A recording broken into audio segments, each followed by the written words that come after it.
Good evening. Fade to Black. Bespoke radio for the masses. Yeah. Man. All right. How you doing? Today's Wednesday, February 21st, 2018. Yeah, that's right. 52 days into the new year, just 313 days left. We are live from a bunker somewhere in downtown Burbank, California, and I would like to welcome everybody listening all around the world. All across the United States, hither and thither, to and fro, back and forth, up and down, east and west, north and south, far and near. This is Fade to Black for KJCR, the Game Changer Network, and KGRA, the Planet. I'm your host, Jimmy Church. What is cracking, everybody? How you doing? I'm looking at Twitter, and the gif of the dancing dude in the orange shirt from Eric. That looks like Nassim Haramein. Yeah, I said it. It looks like Nassim. Tonight, very special guest, Zarathustra is here. Right on. He's going to be here in a few minutes. We're going to discuss his teaching, fifth dimensional beings, his downloads, and the knowledge that he presents all around the world. We're going to talk about that, healing techniques and some other stuff. It's going to be an amazing conversation. It's about 3-4 years too late on getting Zarathustra on the show, but we pulled it off tonight. So get ready for that. He's going to be with us here in a few minutes.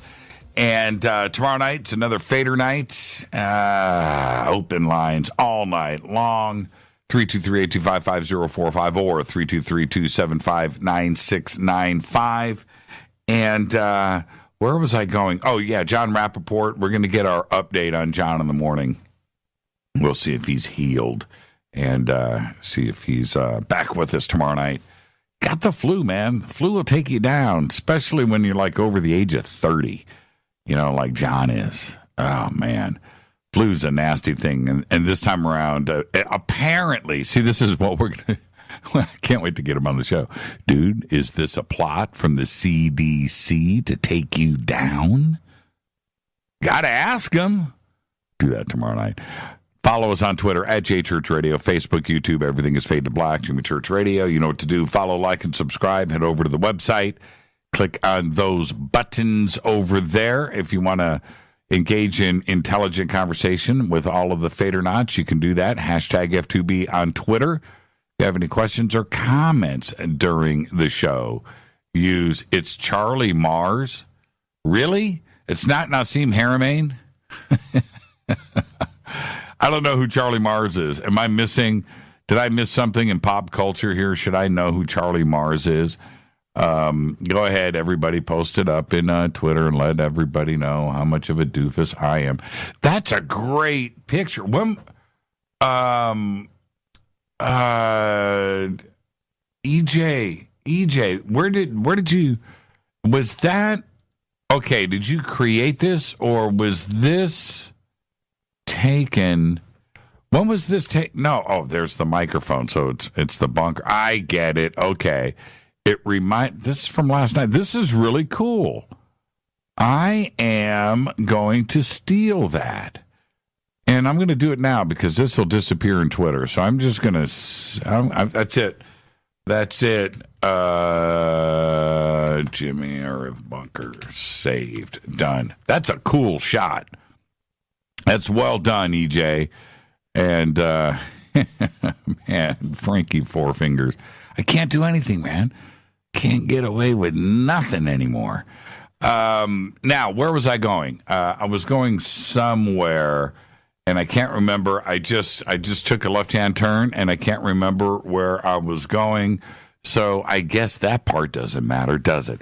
Any questions or comments during the show, use hashtag F2BQ. You can also email throughout the show, jimmy@jimmychurchradio.com.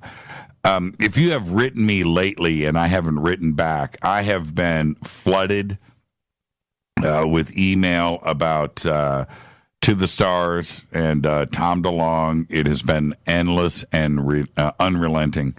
And I'm trying to respond to all of it the best that I can. And I actually type, right? I actually, I don't cut and paste a response. And I probably should with that much email. But then I would get caught, right? A couple of you were talking, Jimmy sent me that same email. I thought that email was to me. So I take the time. And so if I haven't written you back, I'll get to it. Don't you worry. Okay. Oh, yeah. Charlie Mars. That's what I was talking about. Who is Charlie Mars? I need somebody in Twitter to hit me back and tell me about this Charlie Mars guy.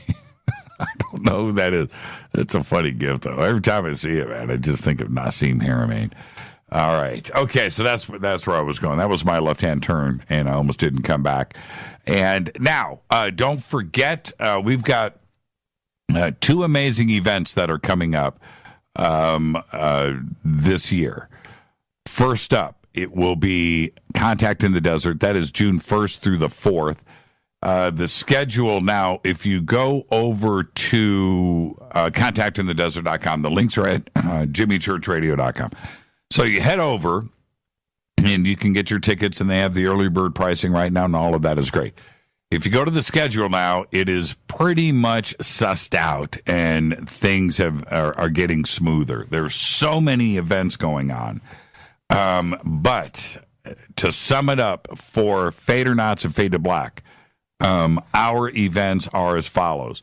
Friday night, we'll be broadcasting Fade to Black live for 3 hours. We will have 12 to 14 guests come through. If you have been there in the past years, you know how cool and exciting that is to see everybody come through and join the show. And there's always a surprise or two. So that's Friday night. Saturday night, these are the main events. I'll be hosting and emceeing all weekend, but the main events, Friday night, Fade to Black. Saturday night, awards dinner. We will have, that's hosted by George Norrie, we will have a Fade to Black table there for the Fade or Nots. So that's that. And then right after that is a magic show. I've got to go and host that, and then I'm going to introduce and then come back to the awards dinner. Sunday night, I will be hosting the final panel, the closing ceremonies of Contact in the Desert. That'll be Sunday night. And my panelists are Richard Dolan, Corey Good, Michael Tellinger, Jeremy Corbell, Brad Olson, and Jason Quitt. Unbelievable panel. It's going to be just the way to close it out, okay? And so that's the Jimmy schedule for the weekend. Okay, of course, there's the Fader House, and there is the Sky Watching and stuff. So I'll be doing all of that with everybody all weekend, okay? And then after that, it's our Soul Tech Gathering up at ECETI Ranch, and that is this August 9th through the 12th at ECETI Ranch. Now, we're only selling 300 tickets for this, and so, look, I understand. It's ECETI. You've got to make plans, and you've got to get all of this together. But we have about 200 tickets left. Okay, so that's what we've done in a week. So if you are planning to go, get your tickets now. There will not be 301 tickets sold. Okay, it's 300. That's it. Okay, I've warned you now. Oh, man, I just couldn't. There's nothing I can do. Okay, so it is 300 tickets, and that's it. That is it. So get your tickets now, and just click on the Soul Tech Gathering banner over at jimmychurchradio.com. That is going to be amazing. To have 300 Fader Knots in one place, focus like that at a magical event like we're planning for all of you at ECETI, it's going to be amazing. Okay, and what we want to do here, as well as teach, is we want lifelong memories and friendships and relationships to be developed there that will last a lifetime, and that's exactly what's going to go down. Soul Tech Gathering. Different. different approach. Okay, Soul Tech Gathering up at East City Ranch, August 9th through the 12th. Don't forget to subscribe to our podcast. We have over 800 archive shows, custom apps, Apple, Android, all platforms, just $2 a month. Just go to jimmychurchradio.com, click on that podcast banner. You can also become a Fadernaut. Somebody just posted, this is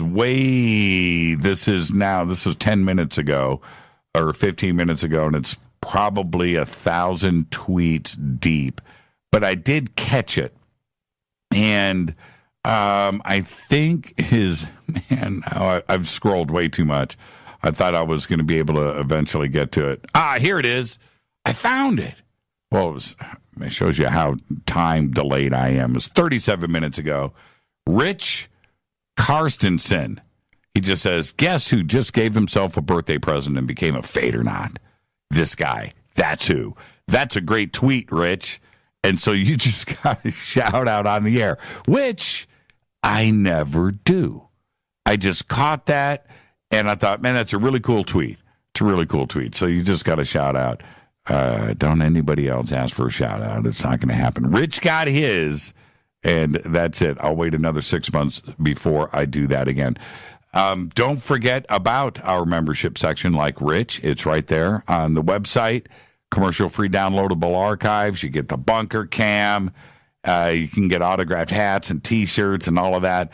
For everybody that is renewing for the next year, we have a new T-shirt design.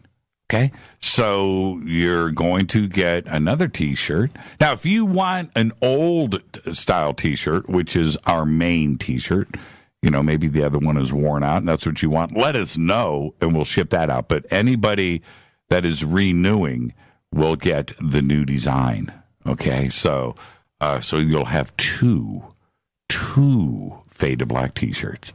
All right, don't forget about all of our sponsors. Life Change Tea, GetTheTea.com, River Moon Coffee, New Pharma, Ancient Life Oil, Sacred Skulls, and Numana Food Storage, and, of course, Bearing Optics. Numana has extended that deal. They've extended it twice. And it's because of your response. The promo code is Jimmy10, Jimmy 10, and that will get you 10% off of your order. It's going to get you free shipping, and it's going to get you an autographed Fade to Black T-shirt. Okay, best deal on the net anywhere, and you get peace of mind.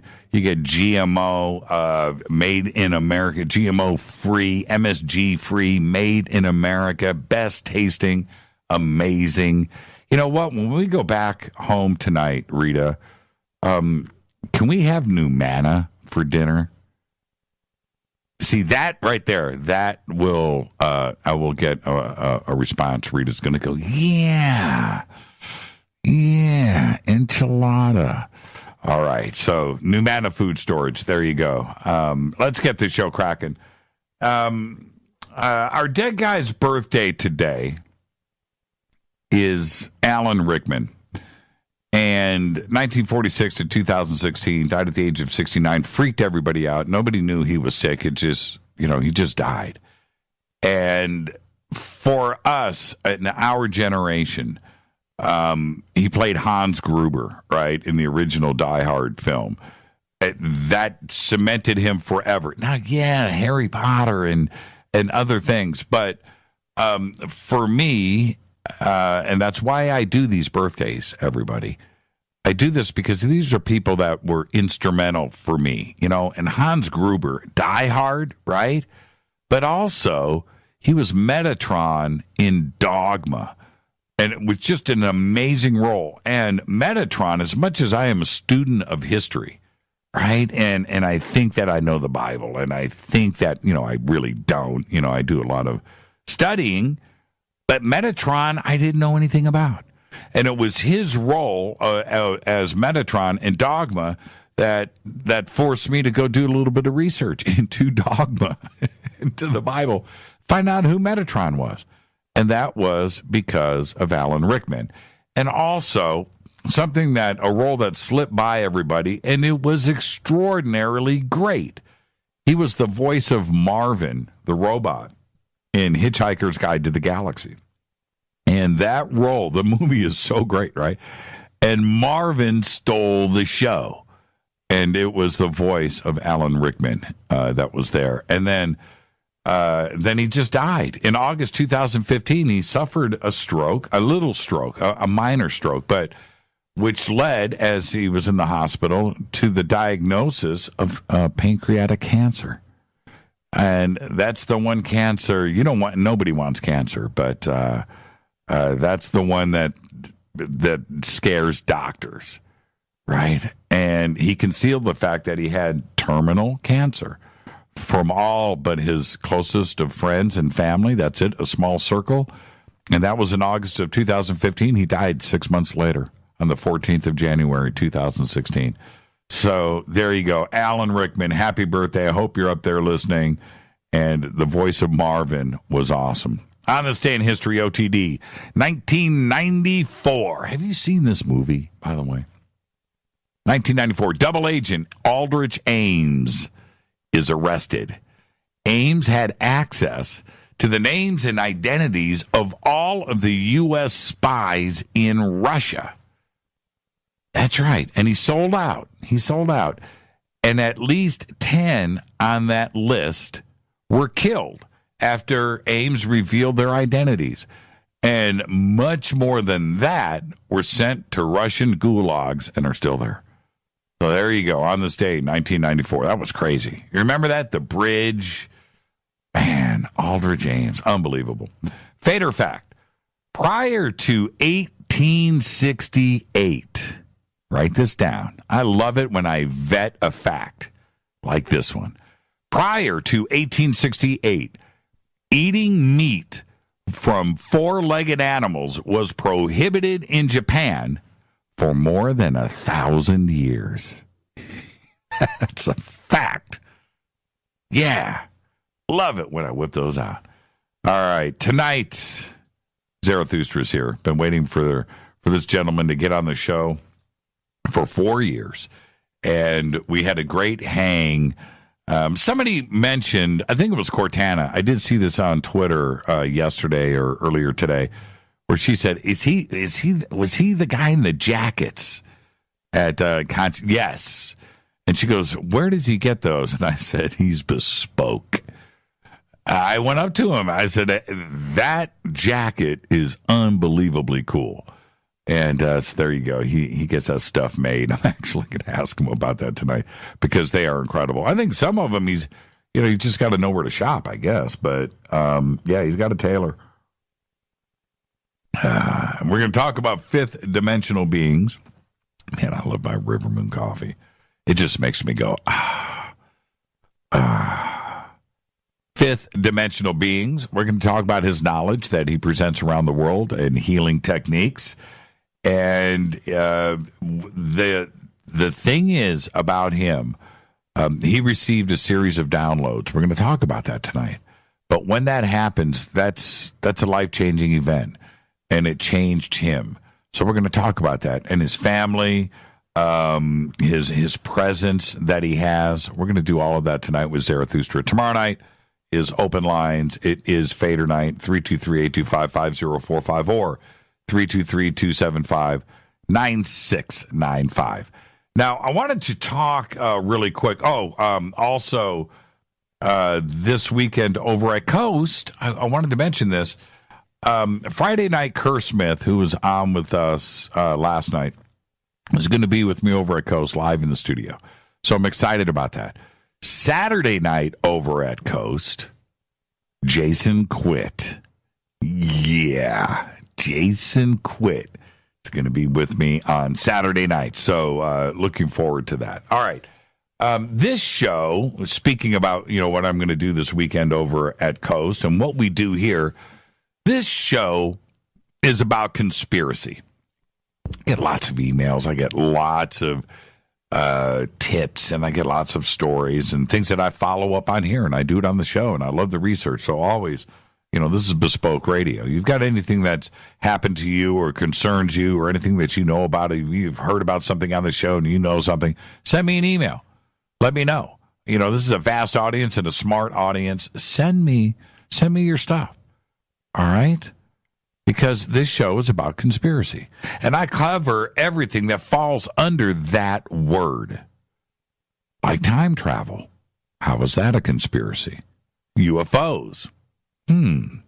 Lost history. Right? All of it is connected. And that's what a conspiracy is. There's lots of definitions for conspiracy. There's lots. And I think that, and I've mentioned this in the past, but it's something that we have to go back and visit. There's the popular culture definition of conspiracy. Then there is the traditional definition of conspiracy, like there was a conspiracy to commit a crime, right? You hear about that in court all the time. You know, what are you charged with? Conspiracy, right? Which is a secret plan made by two, that's how you get to a conspiracy, two or more people to do something illegal. A secret plan, you don't have to, a plan can be secret and not illegal, right? But if it's illegal and against the law and it's a secret plan by two or more people, it is, by definition, a conspiracy, right? So you conspire with a friend to murder somebody. You make a secret plan. You want to go out and knock somebody out, push somebody in front of a bus. That would be a conspiracy. And you're both charged with the same charges, right? Okay. So there you go. And then there is this definition. An evil, unlawful, treacherous, or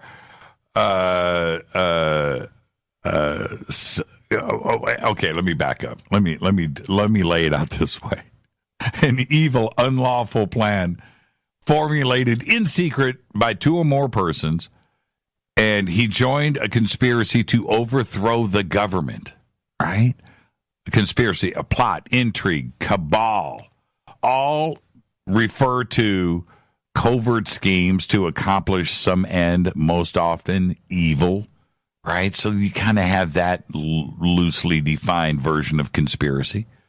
And then today, everyone uses the word conspiracy, not really knowing its true definition. They don't understand that.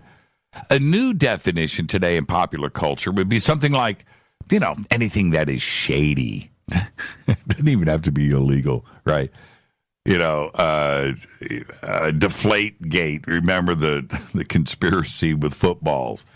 You know, it's not exactly evil, right? But you know, anything that is against us, right? Not for the good of us or the world. And I'm not sure how Deflategate would apply there, but certainly some call that a conspiracy. But then there's other versions of ideas that people have put out there that they immediately call a conspiracy. Like, for instance, and you can understand how we can connect those dots, like GMOs, right? GMOs, genetically modified organisms in food. And that's a conspiracy, right? That's a conspiracy. Now, those that are doing it don't think that it's illegal, and it's probably not, but yet we call it a conspiracy. And if you go back and connect the dots with Monsanto and seeds and price fixing and insecticides and everything that goes into play with GMOs, certainly it would probably be a conspiracy. But for us, we just call it a conspiracy right away. Weather manipulation. I'm not talking necessarily about chemtrails. I'm talking about HAARP or weather modification or cloud seeding and forcing snow or rain or not, right? You know, oh, it's a conspiracy. Well, to us it is. Not necessarily illegal. Most of it probably is not. If you need snow to fall during ski season at a ski resort and you're cloud seeding for snow, is that illegal? No. So it's not actually a conspiracy. Then we have like the flat earth. Look at that. It's a conspiracy. Right? It's a conspiracy. Flat earthers will say it's a conspiracy. Well, if the earth is indeed flat, and they've been lying to us about it, I'm not sure that would be illegal, but yet they would call that a conspiracy. I don't even know if the earth is actually flat, what that would do to change my life. I don't think it would change anything at all, but yet flat earthers will say that it is a conspiracy. Every mass shooting that happens, it's a conspiracy. You know, some mass shootings are not a conspiracy. It's only one individual that is doing it. That's the first thing. Second is it's not necessarily every mass shooting is a false flag, right? So, but yet every mass shooting that happens, there are those out there that immediately call that a conspiracy. Not necessarily true by definition. Then we have time travel, the time travel conspiracy, right? And the UFO cover-up. How is that a conspiracy? I will call it a conspiracy. But if you look at the true definition of the word, it is not. You know, they're not telling us the truth. I'm not sure if that is illegal, if they are just hiding the facts. Right? I'm not so sure that it is an actual conspiracy, but we will call it that, and I do. The education system, there's, to me, the biggest crime of all, and lost history and lying to our students and our children and to us as we were growing up and not telling us the truth or the facts, the whole truth. That's a huge conspiracy. I think that is criminal, but yet they get away with it, and by true definitions, it is not a conspiracy. Money and banks, right? Wall Street, there's conspiracy. Are you a homeowner? Do you pay a mortgage? Right? There's a conspiracy all the way back to the Rothschilds, right? Do you pay rent? Do you pay rent to a landlord? There is a conspiracy right there. So, you know, money and banks and the whole money system and stocks and bonds and trading and gold and the money system and fiat, and you can change all the way to Bitcoin. Conspiracy, absolutely. The preferred money of pedophiles and drug dealers. Support that because that's criminal activity and that is a conspiracy. So there you go, right? So what is conspiracy? When I say conspiracy is the new normal, that's exactly why I say it like I do. Because we will say anything is a conspiracy if it goes against the grain and it's more than one person. It doesn't necessarily have to be illegal, but if it pushes in the wrong direction, it's a conspiracy, right? So that's the true definition. When we use the word, pop culture has created its own new definition. And like I said, it's anything that's shady, anything that just goes against the grain is a conspiracy. And this is Fade to Black. Our guest tonight, Zarathustra. He's going to be here in a couple of minutes. I'm going to take my break right now. And when I come back, we'll be joined by Zarathustra. And I'm going to try to get around to open lines a little bit later. I know that many of you are going to want to speak with Zarathustra and ask him some questions. We will do all of that tonight. Very excited. It's Fade to Black. I'm your host, Jimmy Church. Follow me on Twitter at JChurchRadio. But tonight, it's all about Zarathustra. He's an internationally known founder of the Fifth Dimensional Quantum Healing and Awareness. He's a spiritual teacher and master healer who has dedicated his life to elevating human consciousness. After 30 years of studying with Eastern and Western masters from across the globe, Zarathustra started receiving a series of downloads from beings identifying themselves as his fifth dimensional guides, giving him an innate abilities to perform psychic surgery, X-ray vision, and turned his right hand into a high-frequency transmitter. Zarathustra now travels the world offering workshops with transformative spiritual understandings, third eye activations, and shamanic healing to deeply alchemize your consciousness, heal your mental, emotional, and physical body, and ultimately bring you back to that place of silence and stillness within your being where the real you exists.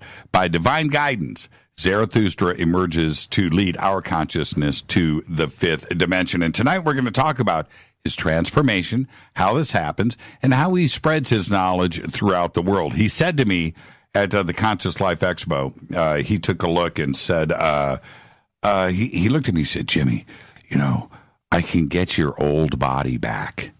And I was like, man, I don't know what to say. So maybe we can actually get to that. And I want to welcome to Fade to Black, Zarathustra. Zarathustra, how are you, man? I'm good, thank God. All is well. And it's a pleasure and an honor to be here with you. I appreciate it. Thank you so much. And tonight, you're a first-time guest, so you get the first-time guest disclaimer. So let me get that out of the way, which is this. It's just you and I sitting on my couch having a conversation as friends, and where the conversation starts, it starts. Where it ends, but we're going to end as friends. Okay. Are you ready to go? Okay. Yes, I am. Okay. Now we can hear you. I'm not sure if your audience heard your introduction because there was an advertising running. No, maybe that was just coming. No, that was just you. That was just me. That was just you. That was just you. Yeah, okay. They got to. All right, then I don't need to hear it because. Oh man, I didn't know that was going, and that was going back into the talkback system. So you were hearing it, but the audience wasn't. So, but no problem. But anyway, there's so many things that you and I need to discuss tonight. I want to do this though first. You have an image that is really cool. You've got an image about you. When you walk around, you tend to glow.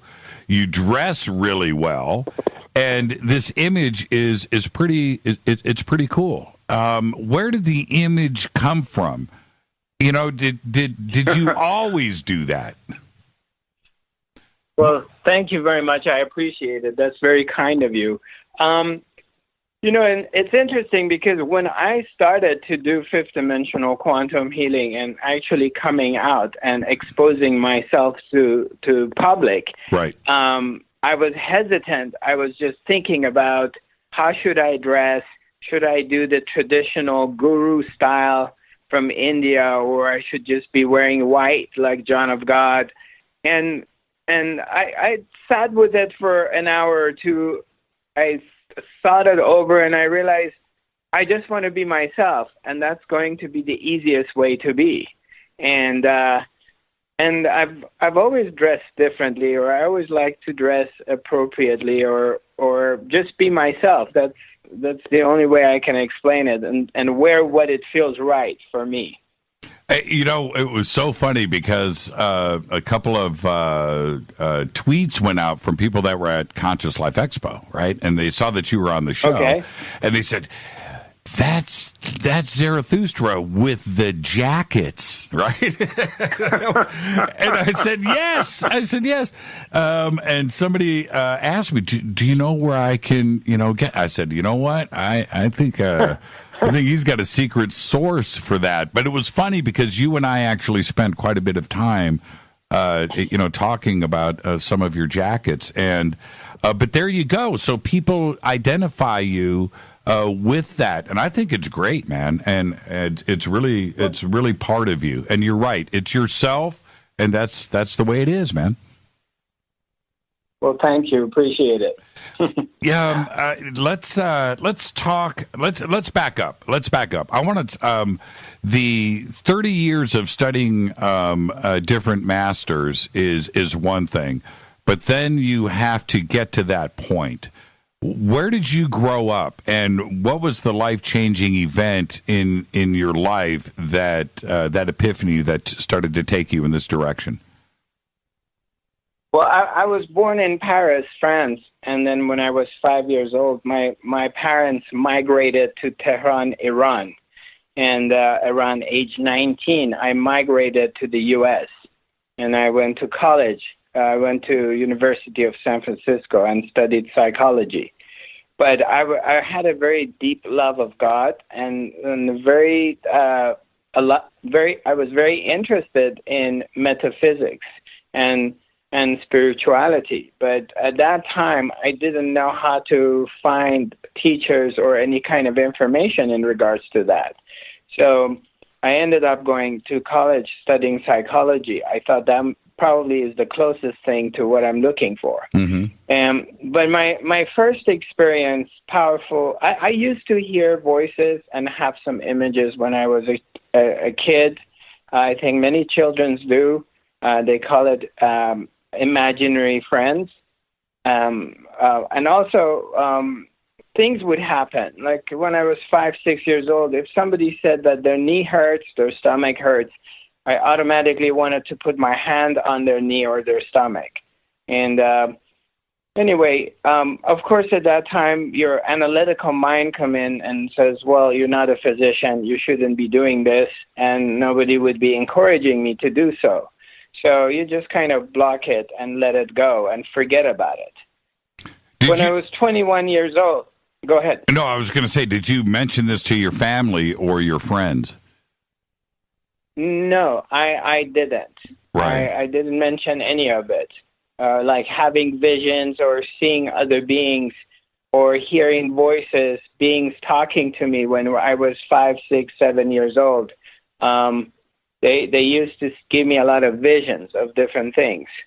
So, but no, I wouldn't talk about it with anybody. Yeah, probably in Tehran, that wouldn't be a good idea, I don't think. Well, yeah, I mean, you're a 5, 6, 7-year-old kid. I mean, nobody really cares. And I don't think anyone who's going to pay any attention of what you're saying at that age. Right, so, right. But I was 21 years old. I was in college being in San Francisco. I had this very profound dream. In my dream, I walk into the kitchen in our house, and my mother is dead. She's lying down on the floor, kitchen floor, and apparently she had been dead for a long time because half of her body had decomposed and rotten, and the other half was still okay. So it was a very shocking scene, and I started screaming, no, mother, you can't die, you can't die, in a very dramatic fashion. I run towards her, I sit with her, and I hold the hand, which was still okay, in one hand, and I raise my other hand to the sky. I look up to the sky, and I see a waterfall of golden light pours in from the sky, and it enters into the hand that I had put up towards the sky like an antenna. And the rays come in, the golden rays come in through my body and transfer to her body. And I saw her body come back to life, just like these science fiction movies that we're seeing these days. You know, people's bodies shape-shifting, right, or all kinds of things happen. And, of course, this is a long time ago. And there weren't any science fiction movies such as this, in this style at that time. Right. Anyway, her body came back to life, and she became alive. The next morning when I woke up, I knew at one point in my life I will be called upon the work of service and to serve the master, the real master, the big kahuna. Right. So I knew it will happen at one point. I didn't know how it's going to happen, when it's going to happen. So this is just a really brief explanation of my first powerful encounter with the divine love, with Her Majesty, the Supreme Soul. How was your mom today? How was your mom today? She's still alive and running around. She has energy. She walks. She cooks. She cleans. She's 90 years old. That's what I'm talking. Bless her. Absolutely. Bless her heart. And that is so cool. Now, I wanted to ask you really quick. So, was your right hand on her body? Was it your left hand that was up to the sky? Yes, I think my left hand was to the sky, and my right hand, I was holding her hand with my right hand. Yes, I believe so. And so, I'm wondering if one is receiving and one is sending. Does that make sense? Yeah, there's different school of thoughts that one hand is receiving, the other one is sending. Definitely, my right hand is more of a transmitter. It's a high frequency transmitter on my right hand. My left hand can do that too, but not as strongly as the right hand. I get you.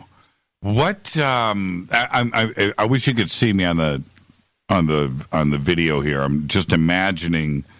Yeah, it would make sense because you said antenna, right? So, and it would go through your body and then exit out your right hand to your mom. Was this event, Zarathustra, when this happened for you, because this was the first time, it was not imaginary, right? This was an actual real event. And so for you, for somebody else, they would have experienced it differently. But for you, that's a life-changing thing. This actually happened. Yeah. How did you deal with it mentally? Because it must have been pretty crazy. Right. Well, no, this happened in a dream.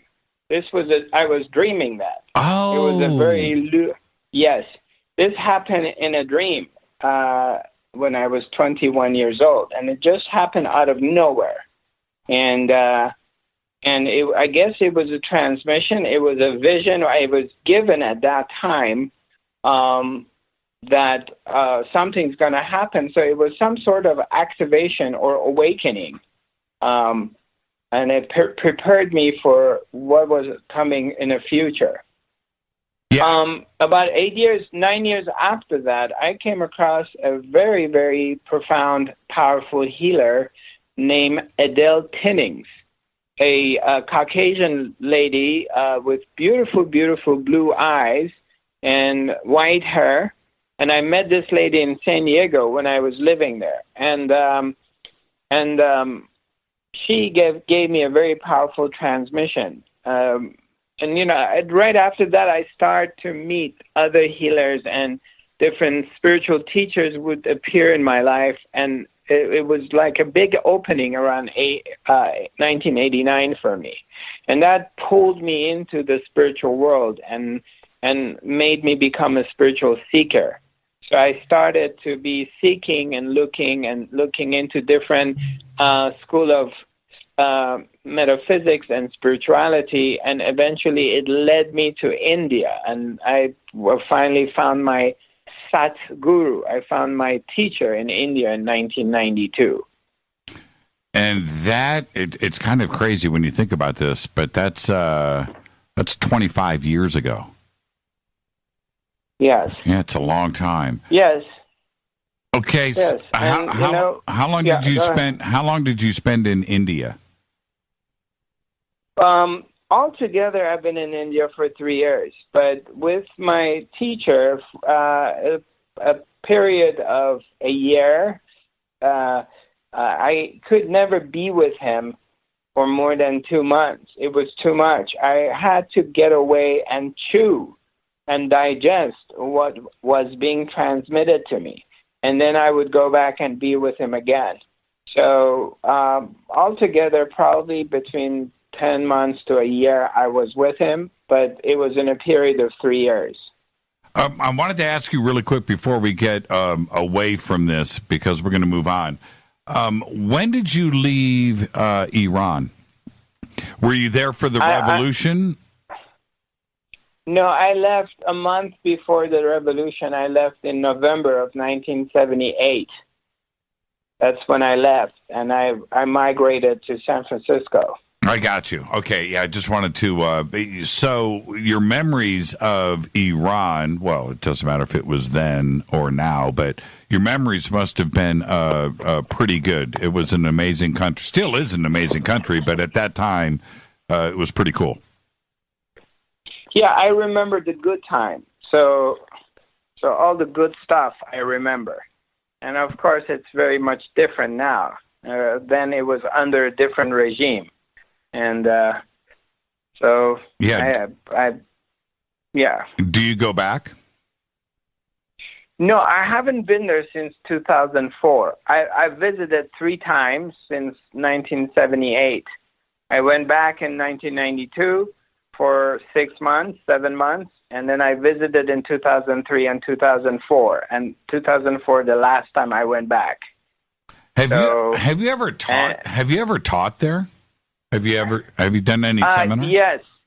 Yes, and that's where actually, for me, the first time I started to teach was in Iran in 1993. 92, 93, 94, I was going in between Tehran to India to see my teacher. And every time I ran out of money, I was traveling, I was a backpacker, and I had very limited budget. So I would go to India and be with my teacher and go see other teachers and then go to Nepal and go hiking around Himalaya and run out of money and then go back to Iran and try to figure out a way to make enough money to go back to India again. And the second summer when I went back from India to Iran, I came across a group of spiritual people who recognized me.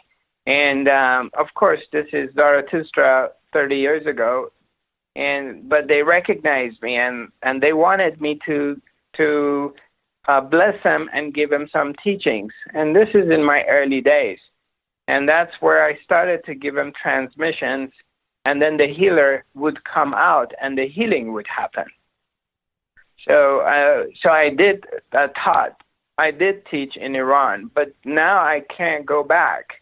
I can't go back to Iran. I mean, I can, but I would probably not be allowed to leave, or I would probably be prisoned or vanished, because they would probably view me as anti-Islamic force, even though I've never been involved politically, but I would be a threat to the establishment, so I won't be able to go back. Who was your teacher? That's kind of sad, isn't it? Who was your teacher in India that you are referring to? My main teacher, who I would call my Sat Guru. I'm sure you've heard, Guru. And then in Sanskrit, in the ancient Indian language, they call the main teacher, your main guru, is your Sat Guru. And his name is Poonja Ji. We called him Papa Ji. He passed in 1997. So Papa Ji is my Sat Guru. He's my main teacher.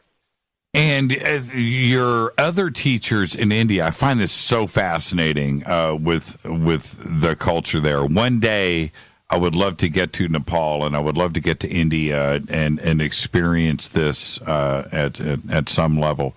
The other teachers that you were also learning from in India, were they in the same city? Was it part of a doctrine? Were they connected, or were you, moving from teacher to teacher? How does that work?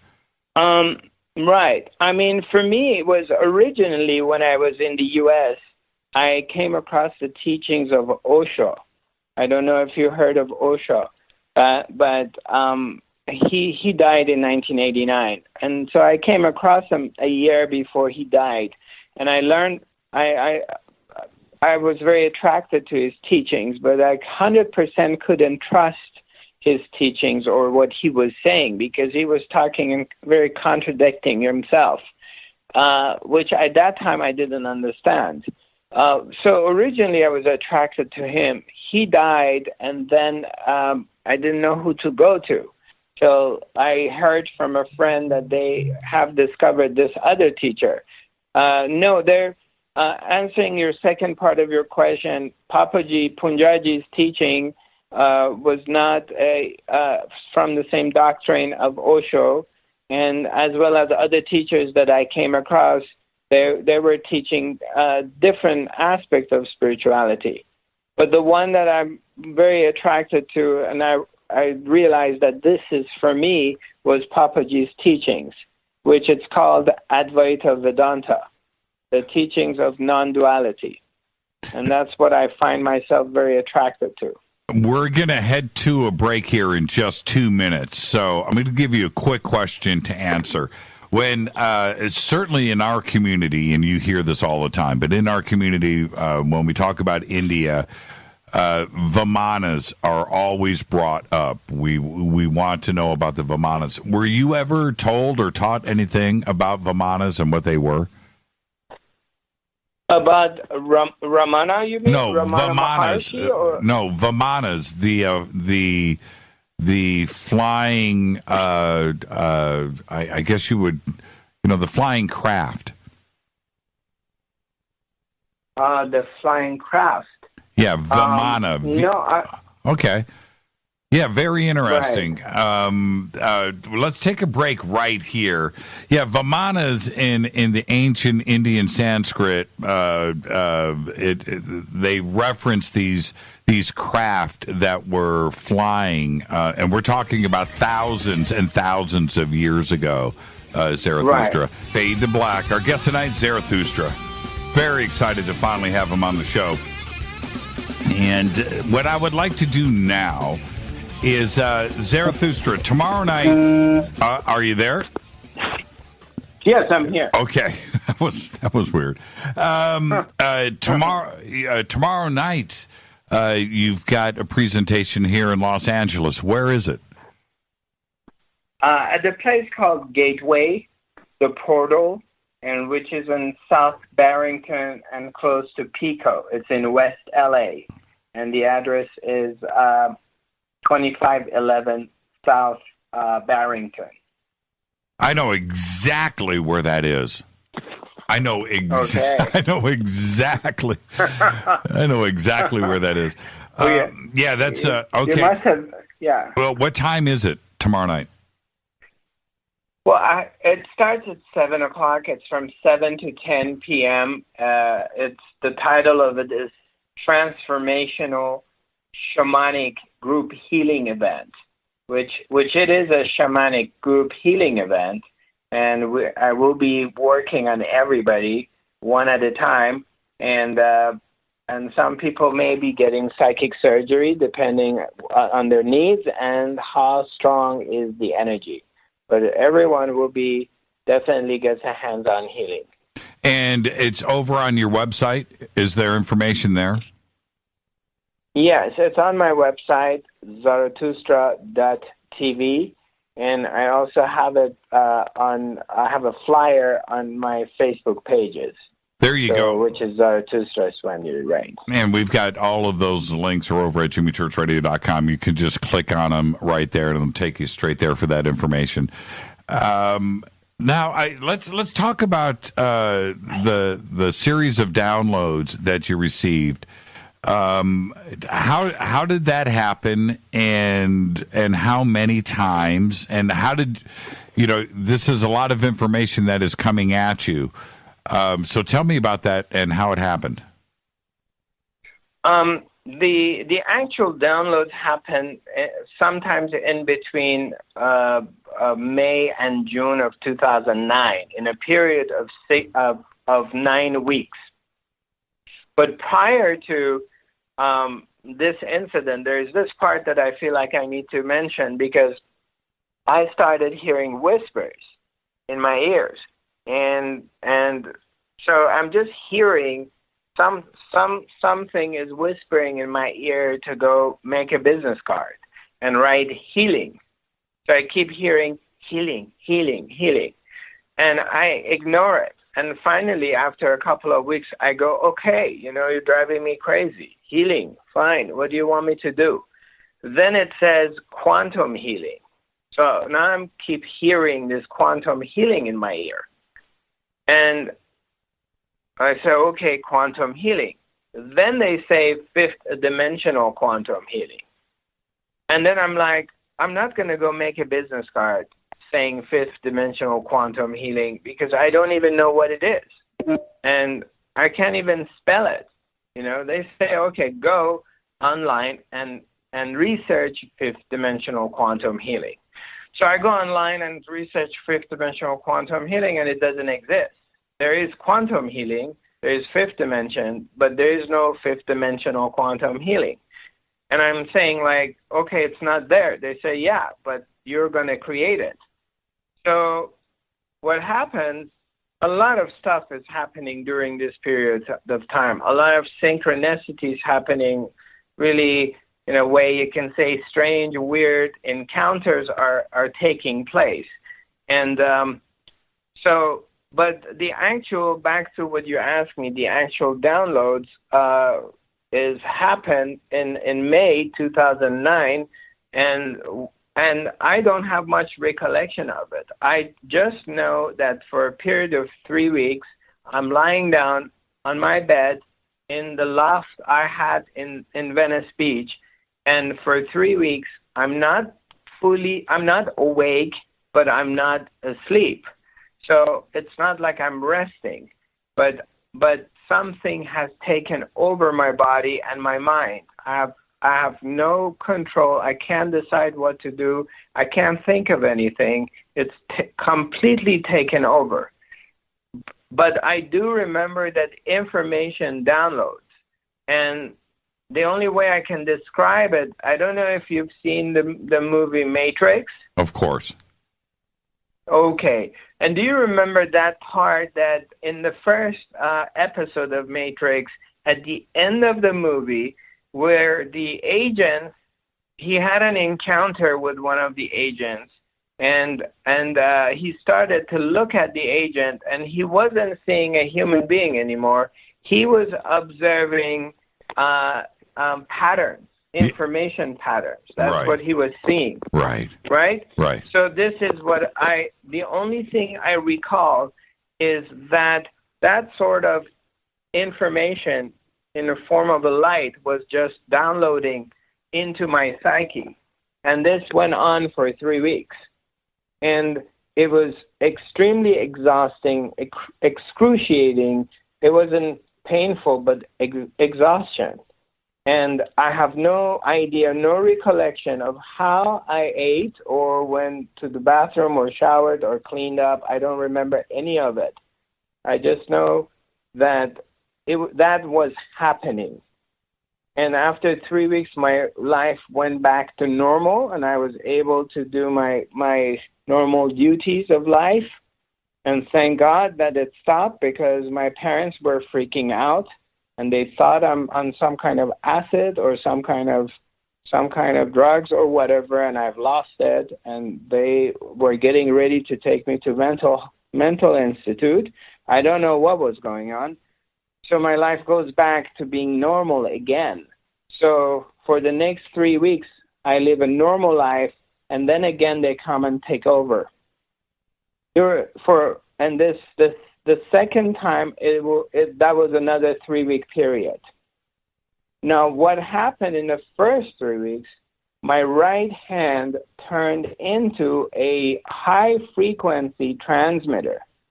And it made me able to send information in a form of light and wave to other people, and be able to read.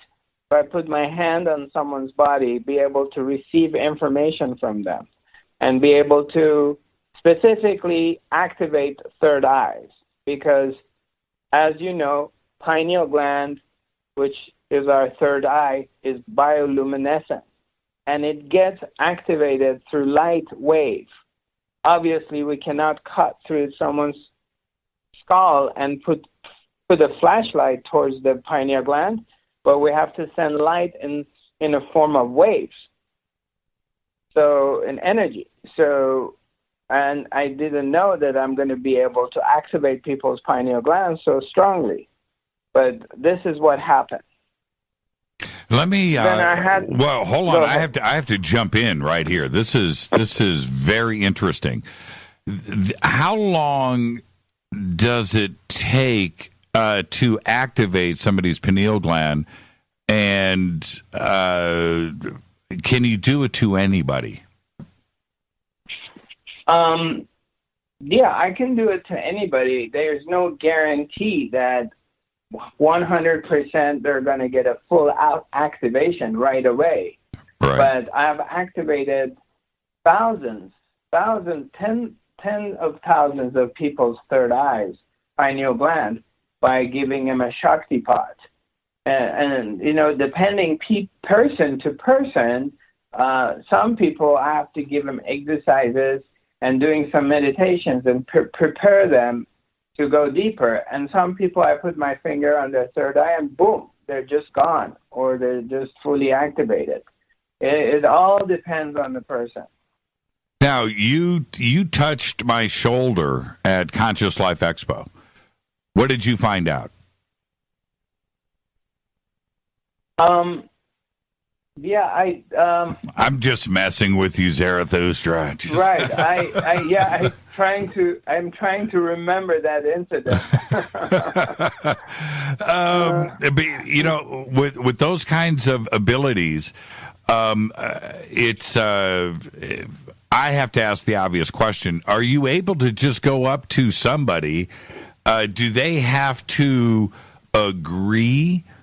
Right? Or are you able to just go up and put your arm around somebody that you don't, you know, and you want to figure this person out? Are you able to go up and just, you know, detect and get energy and information from anybody? That's a pretty powerful tool.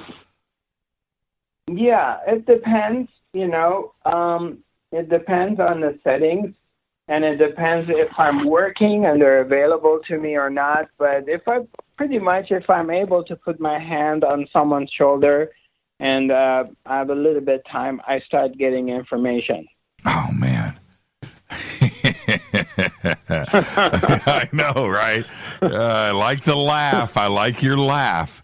I like that a lot. Now, yeah, go ahead. But you must also understand that I'm a professional. And what happens is that you learn how to block it. And you learn that in your normal settings and in your social settings, you don't go there. So you're not seeking it. You're not looking for it. So you kind of get immune to it. So when you learn how to handle this. What the important thing here is that we now know. That's the thing. We now know. So if he's at a party, if you're hanging out, beware of the hand. But yeah, you have to be able to control that. I mean, it's a tool. And if you're just walking around, it would just be like a loud conversation in a room going on inside of your head. You would be getting information from all kinds of people, and you would have to be able to control it. Yeah, I mean, the Oh, I think we lost you. I think we just lost Zarathustra. Are you there? Yeah, I'm here. Can you hear me? Yeah. Speak closer to the phone. Yeah, we lost you for a minute. Right. Yeah, no problem. On the second through these beings, can you hear me now? Yeah, we got you. Yeah. These beings identifying themselves to me as my fifth dimensional guides, and they come and take over again. And that was when they opened up my third eye. And that gave me innate ability to see things with people. And one of the things that happened after this 3 weeks, initially I was able to hear other people's minds. And which is not anything fun, because your own mind by itself is a handful. Right. So I had to learn how to shut this down, because it was just driving me towards a madness of hearing all these voices. So that I had to shut it down. And how do they identify themselves? And how many are there, by the way? I don't know how many are there. I know that they were identifying themselves at that time, whispering in my ear that we're your guides from fifth dimension. And they just give me the information I need to know. There's nothing more, nothing less. I mean, I wish they would give me information about the future of the stock market or things like that, but those not the information they give me. Right. I will, but ultimately, when I question, like, okay, who are you and what is this, and are you guys any more special than anybody else's guides, or we have a lot of. You were at the Conscious Life Expo. There are many people who have been channelers, many people, the teachers, therapists, gurus that come to Conscious Life Expo. Many different people do get contacted by other beings from the other side. And ultimately, they shared with me that we're no different than anybody else is. It's one source, and it's one God, and one spirit, and we're just a different flavor as you. So it all goes to the oneness. So I don't consider my guides any more special or better than anybody else's. This is what they introduce themselves as to. Maybe they go to somebody else and they introduce, maybe it's the same entities introducing themselves to somebody else as another name. But based on what they have shared with me, it's all from the oneness. Pretty amazing. The second download session that you referred to, was it as traumatic as the first one, as exhausting, and did it freak your family out too, or was it different? No, it was the same. It was very exhausting of not having any control, not being awake and not being completely asleep for any period of time. I mean, more than a day or two, because you're not really resting, and you're aware that there is activities happening. It's kind of like having a dream. The psychologists, they've broken dreams in 4 levels. And the first level is when you have the highest amount of REM, rapid eye movement, and you wake up the next day and you're tired. Maybe you slept for 8 hours, but your mind's been very active, so you don't feel rested. And it was the same way. I didn't feel rested because there was continuously downloads were happening. And was there a third session? No, thank God. Right. That was my. I think they did it. They changed things in the cellular memory, and they did refabricated the DNA, and activated what they needed to activate. I don't know. Maybe something happens in the future. I have no idea of it, but I feel like they awakened me to what I needed to be awakened to. And what I needed to be awakened to is that love is the very fabric of the universe. And true love is here in this moment. And I am the source of it. So are you, and so as everybody else. And this imagination that we go through in our lives, that love is coming from the outside, is completely false. We're the source of it. And when we discover this self-love, this inner love, it takes over the fear and doubt. And there is wisdom in it, because it does operate in perfection when we come to this place. So this was the main understanding, not just message, and understanding that came with it. And it did liberate me. I mean, the complete understanding of this came in the next 2 years after, which in another period of 3 weeks, I went through an awakening. The 2009, this encounter with fifth dimensional guides was the awakening of the healer. But I don't consider myself free at that time. I was still trapped in the Maya, in the illusion of the world. And I was still identified to believe that my thinking process and my emotions, whatever I feel is who I am. And I was still identified to my body and believing that this is my real identity.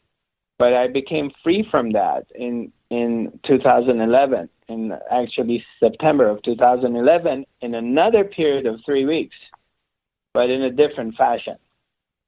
You have, when you walk around and people are around you, you have a certain light that follows you. And I think most can tell when they look at you. It could be the jacket, but when they look at you, you've got something going on. You are fully awake and engaged, and it's really fun. I mean, when I like to observe people from across the room and just kind of check them out, and you've got this thing going on, Zarathustra. Now, I wanted to ask you this. Were you able to find out where these beings are from? Are they us? Right? Is it, I know fifth dimensional, so are they us in the fifth dimension? Are they part of the universe?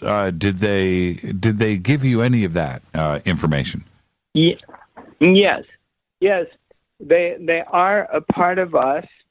They're the wisdom and the understanding, the divine wisdom and understanding aspect of us. And there is no separation between us and them, because each and every one of us simultaneously resides in different dimensions. So we do have a foot in third and in fifth and other dimensions simultaneously. And there is no separation, absolutely no separation. This is an aspect of ourselves. It's like if you put, do you remember, have you seen The Return of Dragon by Bruce Lee? I don't know if that was in 1973. I have all Bruce Lee movies on DVD. Right. You remember that one of his masterpieces, that he was landed in this island, and there were those drug lords. At the end, he got in a fight with all his people and army, and then at the very end, he was in this glass house, which was full of mirrors. That's right. If you remember oh, that yeah. part. It's one of the you great. Remember that? Oh, absolutely. Yeah, exactly. So that's how I can explain, like thousands of different mirrors in different angles, and you're standing in the middle of it, and each direction you see a different part of yourself, of your body. Of course, that's what you're observing. And it's the same thing that with our guides, whether fifth dimensional guides, angels, whatever name we want to give it, this just looking at different aspects of ourselves, because we're expanded beings, and we have our dark side and we have our light, and sometimes we're vibrating in a lower frequency, which we're in the darkness, and then our vibration starts to change, and then we elevate into a higher consciousness, higher dimension, and to a different frequency, and then we get to observe our light and angelic part. But we do have, we reside everywhere, not in just one place.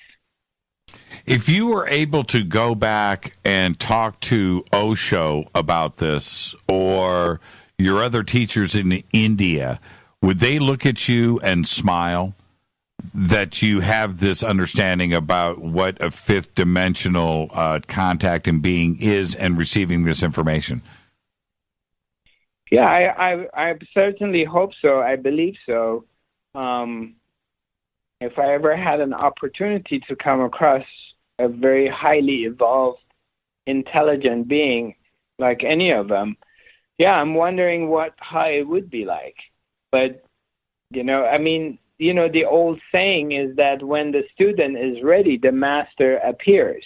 That's right. And, right. So, in that level. Yeah, we lost you for a quick second. During the break here, we're going to reset the phone line, Zarathustra, so get ready for that. We'll reconnect those. When we come back after the break, I want to get specific about how you heal the mental and emotional and the physical body. And when somebody contacts you and you go through these processes, what is exactly done? I have watched you do this. I've watched many of your videos and presentations over the years, and I want to take everybody through it because I've always been fascinated with the process. So we have you here tonight, and I want to take everybody through the process. Also, I just got an email. Somebody wants to know: do you have to be in contact, physical contact with someone?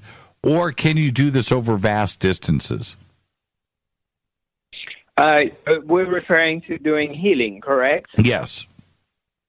Yeah. Yeah, you can do healing through... Okay, we lost you. Let's go ahead and take a break right here. Our guest tonight is Zarathustra. And I am going to reset the phone lines, and when we come back, we'll continue this. But his videos, and you can go and see all of this online.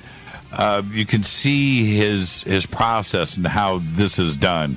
And we're going to go through all of that in just a bit. It's Fade to Black. I'm your host, Jimmy Church. Follow me on Twitter at JChurchRadio. Tonight, it's Zarathustra. And Zarathustra, what I wanted to go through now is one of your sessions that you do. You'll be doing one tomorrow night. I guess that would technically be Santa Monica, right? Barrington and Pico, right? Right. Yeah. Sort of. Yes.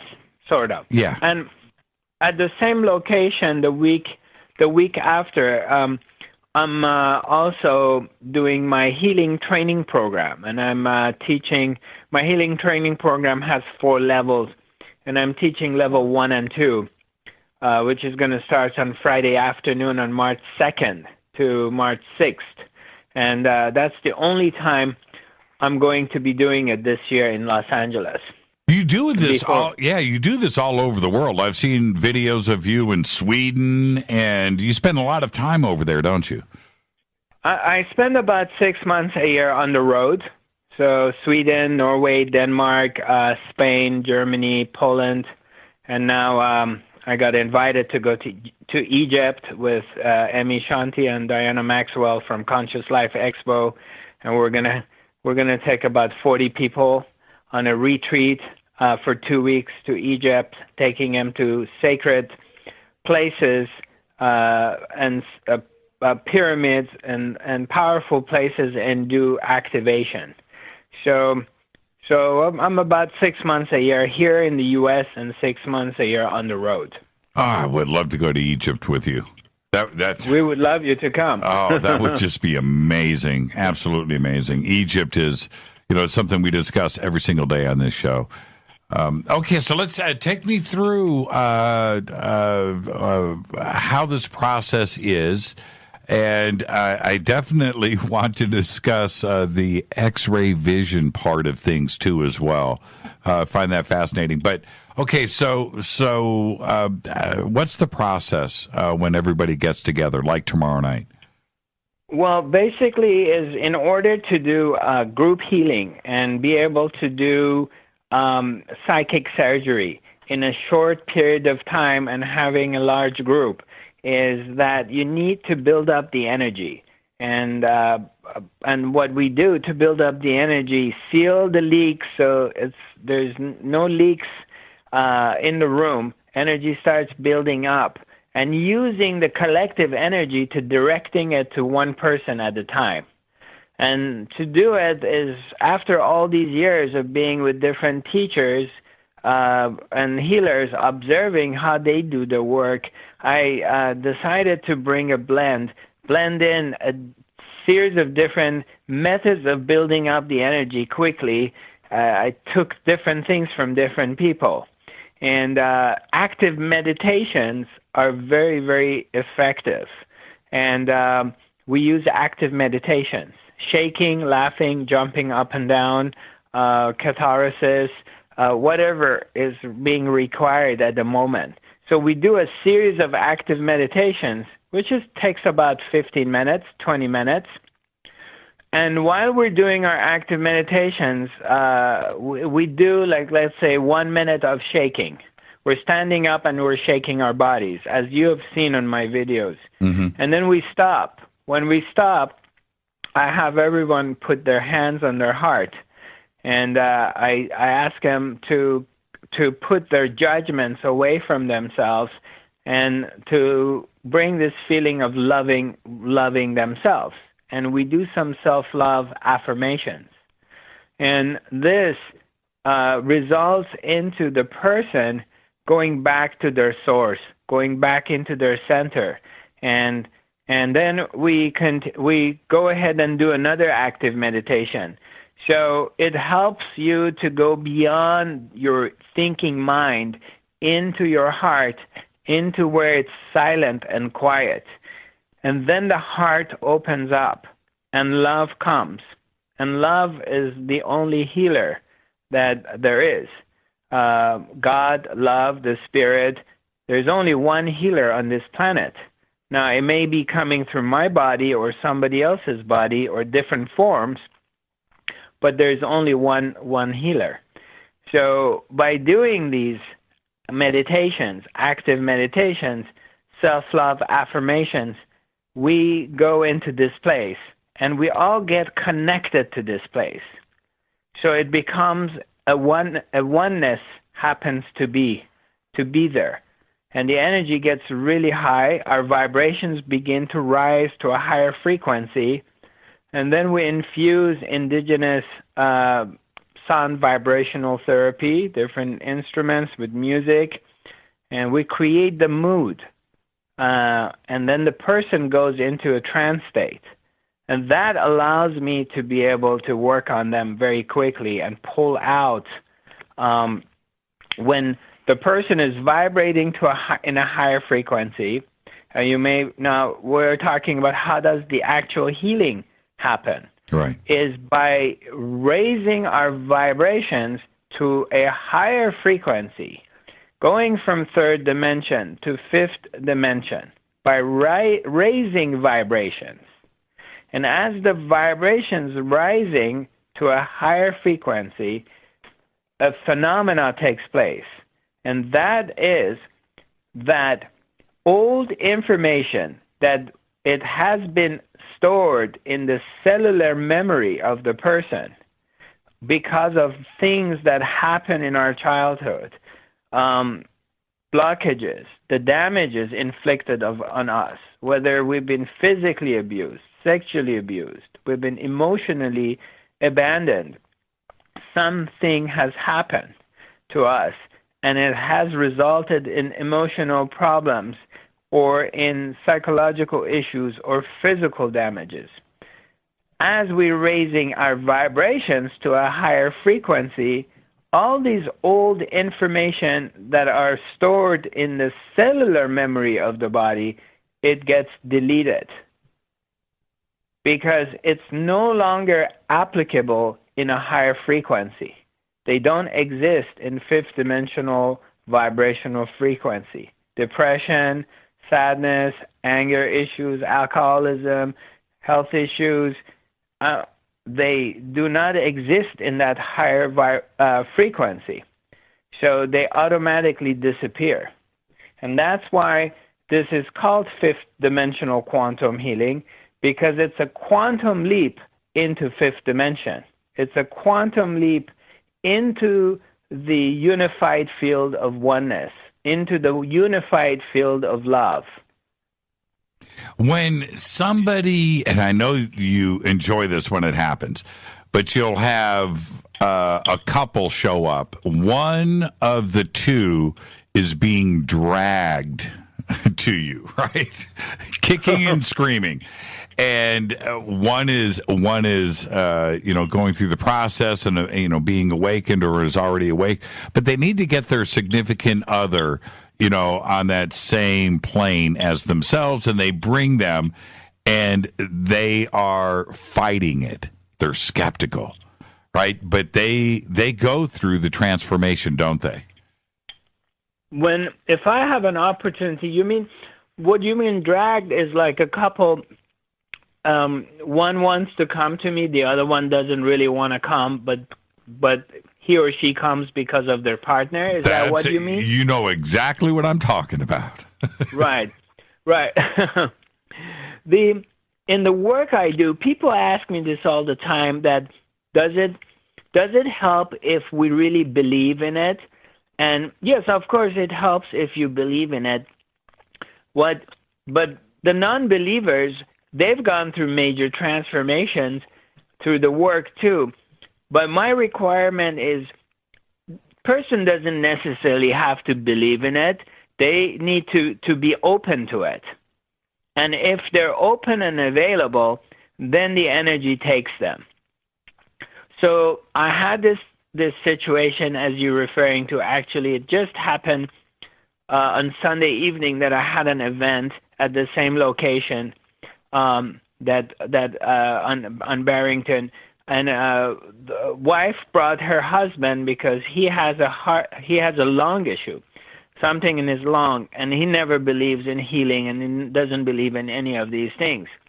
So she had begged him to come and give it a try. And he was so touched by the energy that towards the end he was hugging me and he started to cry. And his heart opened up. And he just turned to this like a child, and he looked so beautiful.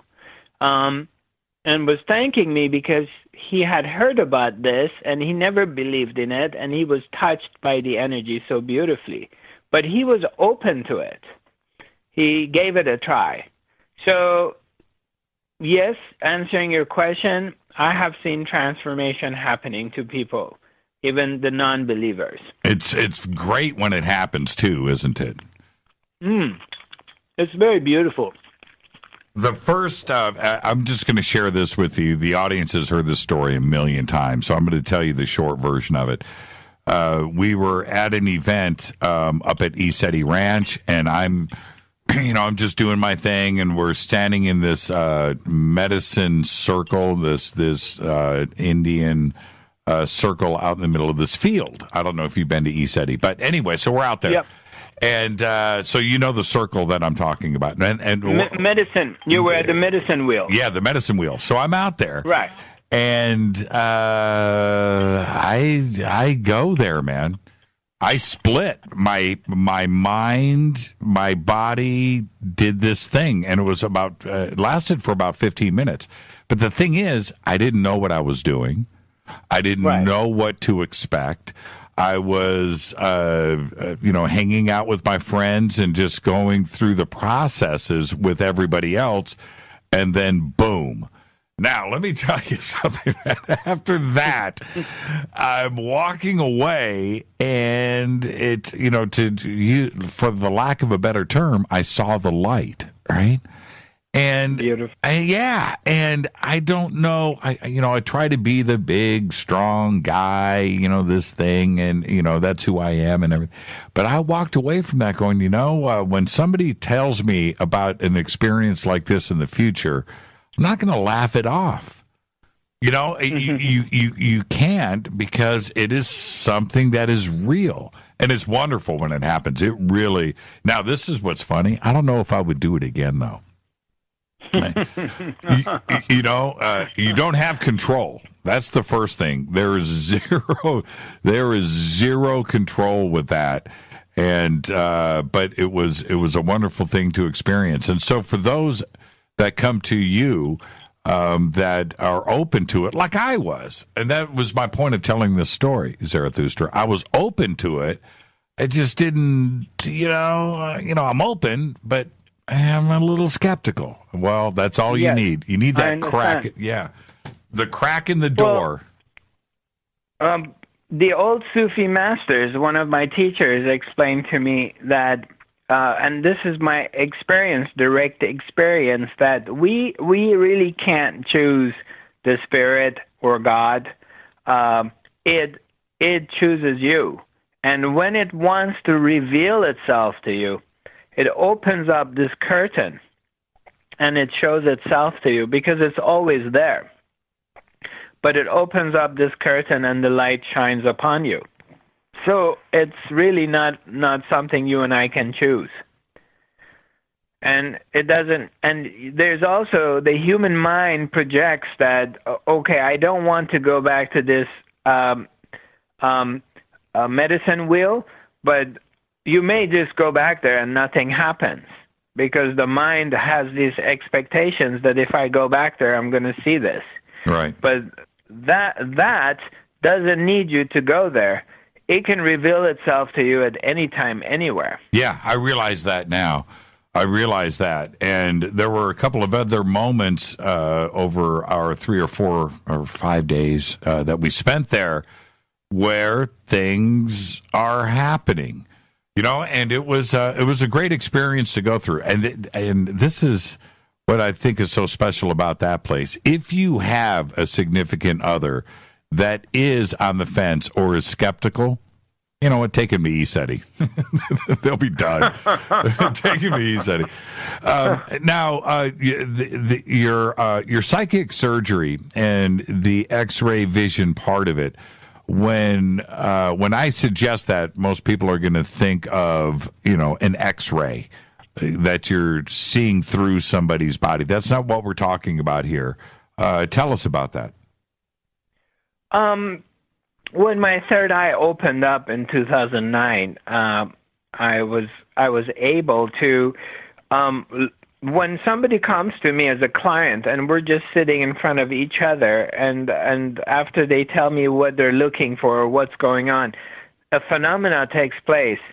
Something happens and the third eye becomes open. It gives me access to look inside their body and find information. I don't get to see an organ. I get to find information. Like there's a hidden file somewhere, and I have to look for it, and I find it.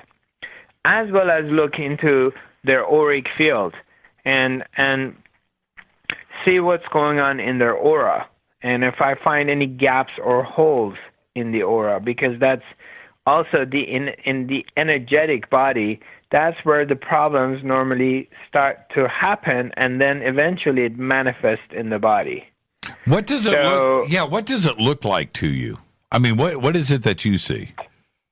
Right. What I see is I see an energy pattern, and the energy pattern I see, it starts from around of the human body, and I see this in a form of waves. Like these waves are from the body, they're just going outside. So that's what I see. I don't see so much. And the colors that I see, they're very, very subtle. And it's not like I see bright orange or yellow or purple. And when I see them in a very subtle way. But more than that, I see the pattern of the aura. And you mentioned the gap. So when you see gaps, what takes place? What do you do? Well, I'm able to put it back together. I can fix it and bring it back into wholeness. And there are times happens that the auric field is not complete, or it lacks. It's not all equal. It's not totally round. Let's say if you're in a like a bubble around you, for instance, I'm using this as an example, and it's not completely equal in every direction. And some parts of it maybe have less of a distance to the other parts. So I help it, and I I complete it because I can feel and touch the auric field. And I teach that in my healing training program in level 1. Almost everybody will learn in the first 3 hours how to feel, touch, and restore the auric field.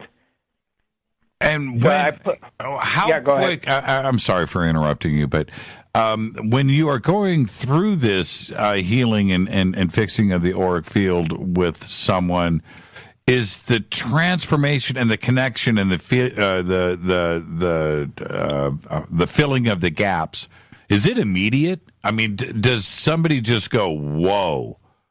Yes, it's immediate. Absolutely. And you can see that the temperature, the person's body temperature changes.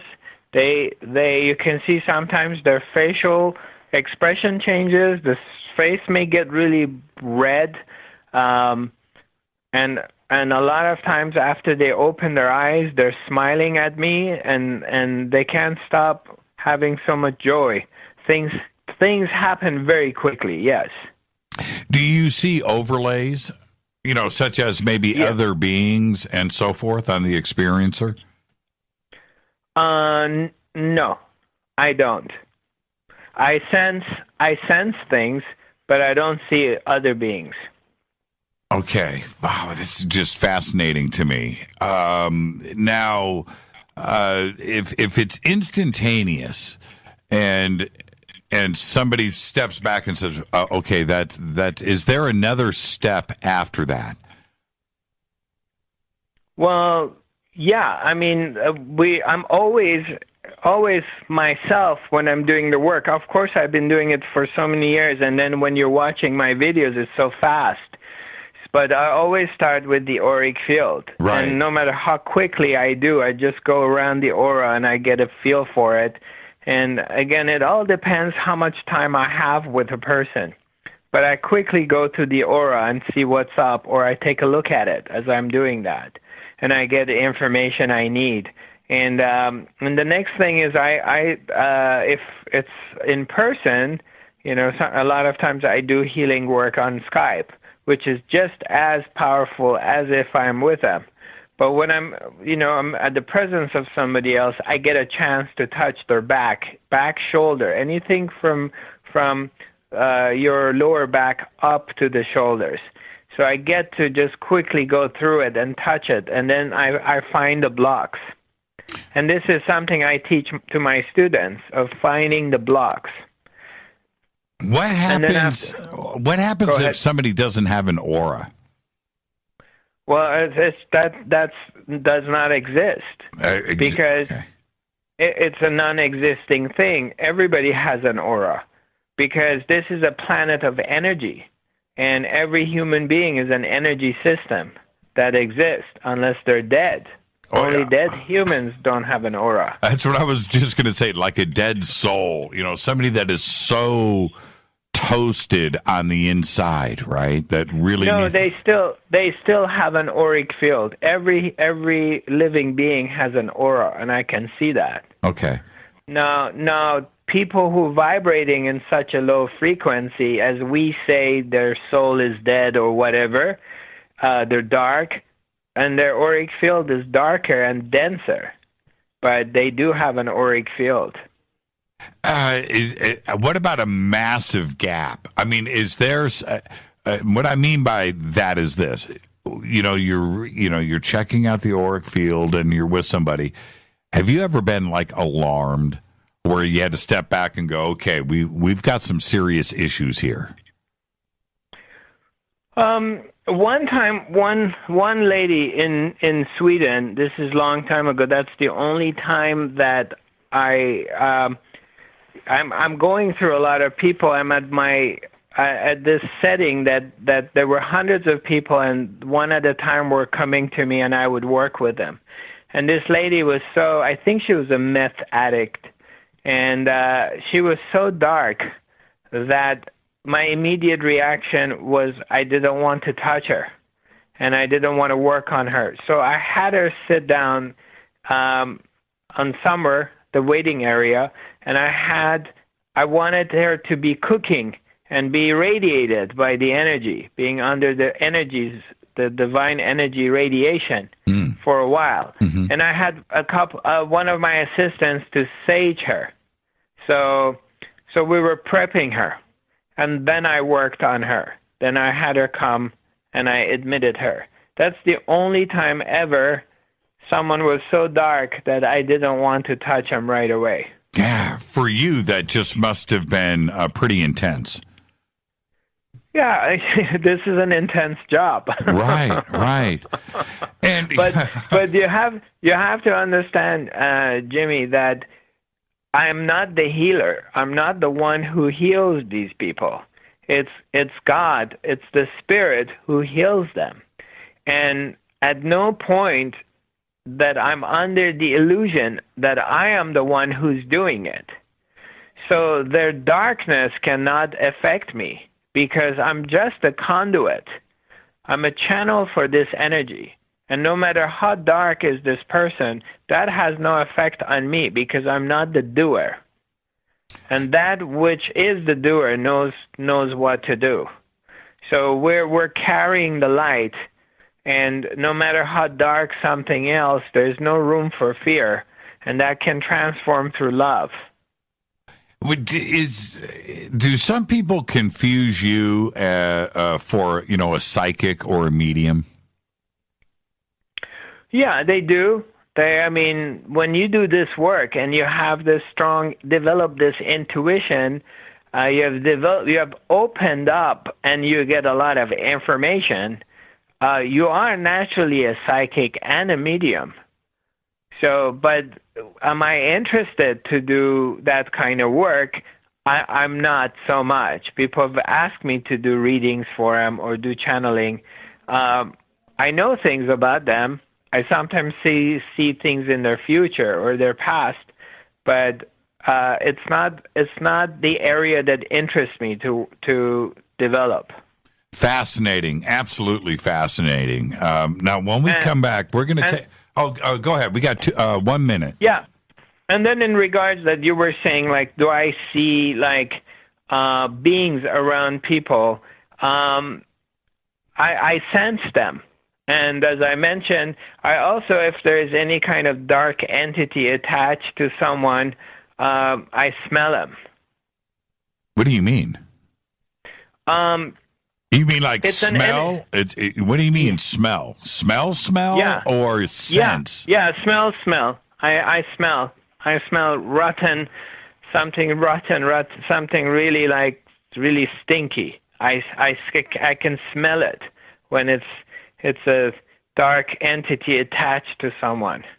Wow. So I smell it.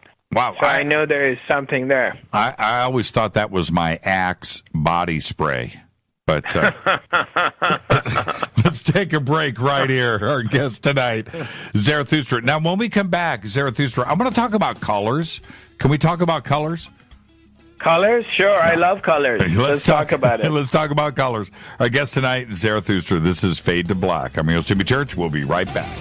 Talking about fifth dimensional quantum healing and very fascinating conversation. I'm going to open up the phone lines, 323-825-5045. I've got a couple of calls on hold right now. So if you call in and want to speak with Zarathustra, just a quick question, and I have the feeling the phone lines are going to stay jammed. So we'll do that, and we'll take some calls here in a second. Zarathustra, I wanted to talk about colors. You mentioned that when you are reading an aura, that it's dim, it's not vibrant, but the colors are still there. And I've got a bunch of questions here. One, what does the color gold tell you about someone? Well, they're radiant, and they're in good shape.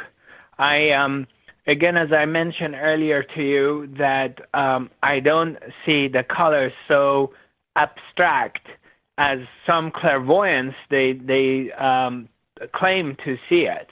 And I do see the colors, but not as strongly as one imagines. When you go to the church and you see the pictures from Lord Jesus or Holy Mary, and you see a big gold or yellow painting around their head, correct? You've seen that.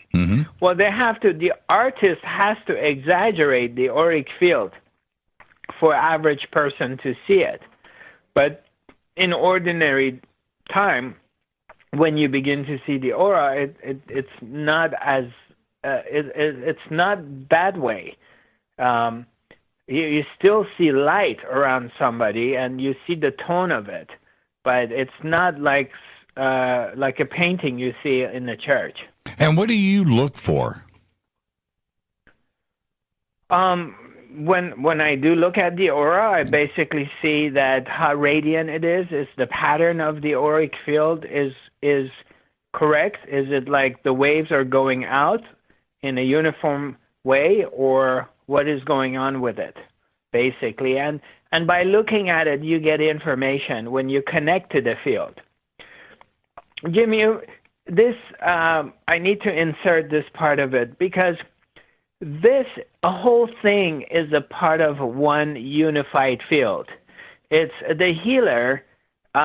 When I'm looking at someone and I'm working with somebody and I'm immersed into this energy field, everything becomes one.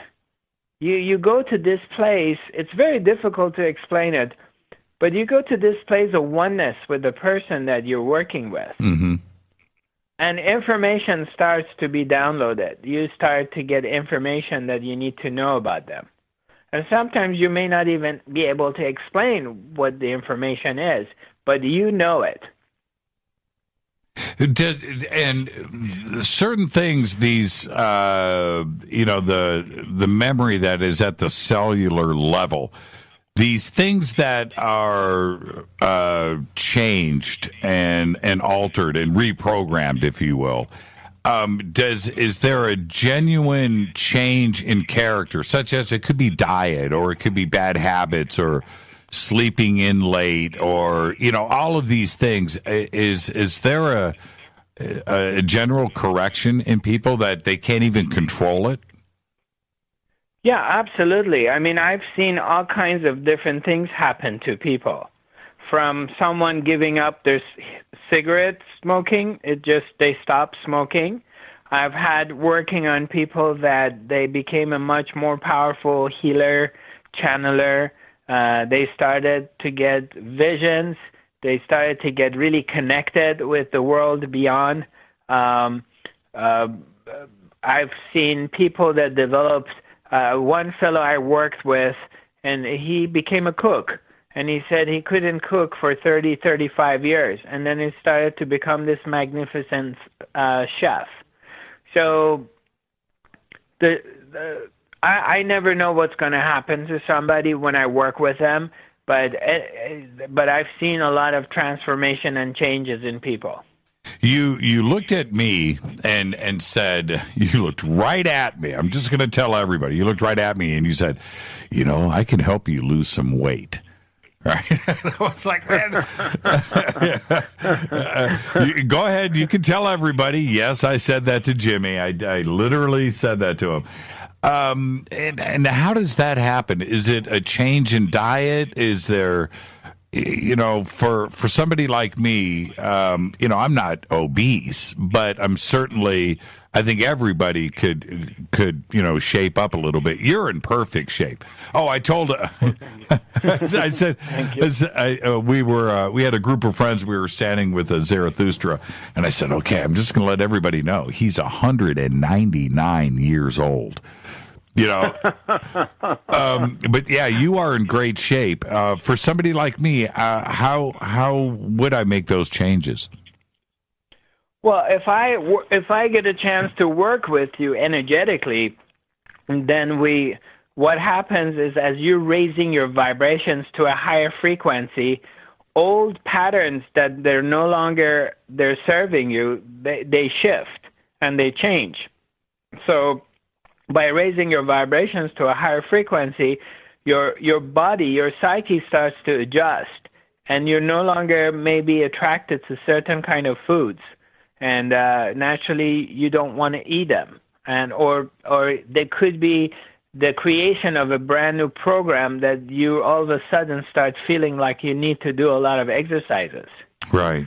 So things happen in the cellular memory. So we're reprogramming you.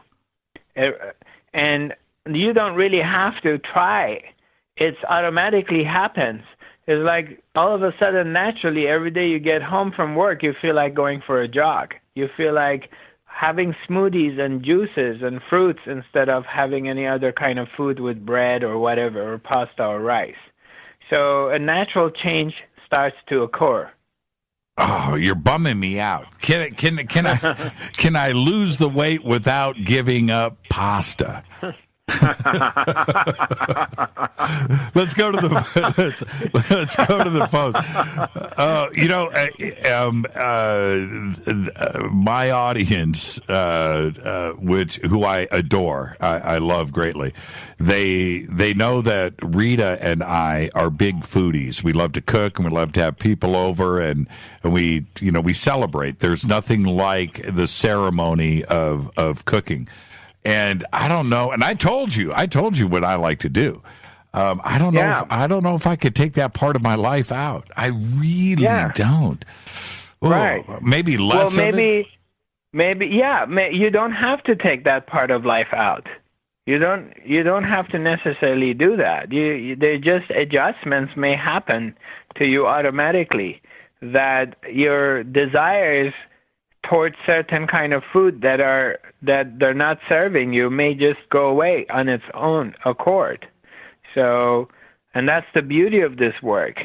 Okay, I'm not ready to give up my kebab grill, okay? Well, you don't have to, because actually if you eat meat, fish, chicken on their own without any rice, bread, or pasta, they're not really fattening. And they get digested very easily by the body. If you mix them with like cooked vegetables, you can eat a nice portion of meat and cooked vegetables, and an hour and a half after you're hungry again. Okay, now I feel better. Let's go to the phones. And you were supposed to invite me over for lunch or dinner, so I'm still waiting. Yeah, that's next weekend. We'll make that happen. Okay. Hi, you're live on Faded Black. Say hi to Zarathustra. Who's calling? You're live. Oh, okay. I hate, see, this is the thing. I hate to hang up on a call. I hate to do this. I'm going to give you a couple more seconds here. Hi, you're live on Fade to Black. And goodbye. Okay, man, I hate doing that. Yeah, see, the auras and the colors, when people ask me about this, Zarathustra, and I think it's very important to think about, is the assumption is that somebody wants to know about their colors. They want to know, what do you see? Am I blue? Am I pink? Is there both? Is there yellow? Is there gold? Right. That's the thing. Well, let's say we look at the colors. How is it gonna solve your daily problems? I mean, let's say your colors are orange and gold. But then you're stressing all the time and you're worried about things all the time in your life. Right. So how would that serve you, knowing the colors? Oh, I get you. Okay. All right. Now, see, that makes sense. Hi, you're live on Fade to Black. Who's calling? Hi, Jimmy. It's Marilyn. Hi, Marilyn. How are you? I'm doing good. How are you? I'm doing good. Say hi to Zarathustra. Hi, Sarah. I'm sorry. Sarah. Hi, Marilyn. Yeah, I'm here with you. I'm listening. Go ahead. Okay, so a lot of the things that you've been talking about, it reminds me a lot when I was in church, and I was raised a Catholic, but there was like an extra group there, and my mom and I would go on Saturdays and praise the Lord and do a lot of prayer and call upon the Holy Spirit. And some of the people there would heal and like their soul would heal or spirit would heal. And they say when, they faint and then when they wake up, some of the people would say that, during that time when their eyes were closed, that they saw a light and stuff like that. And I don't know if that has something to do with what you do as well, because it reminded me a lot of that. Okay. So are you asking me a question, or are you just sharing with us your thoughts? A little bit of both.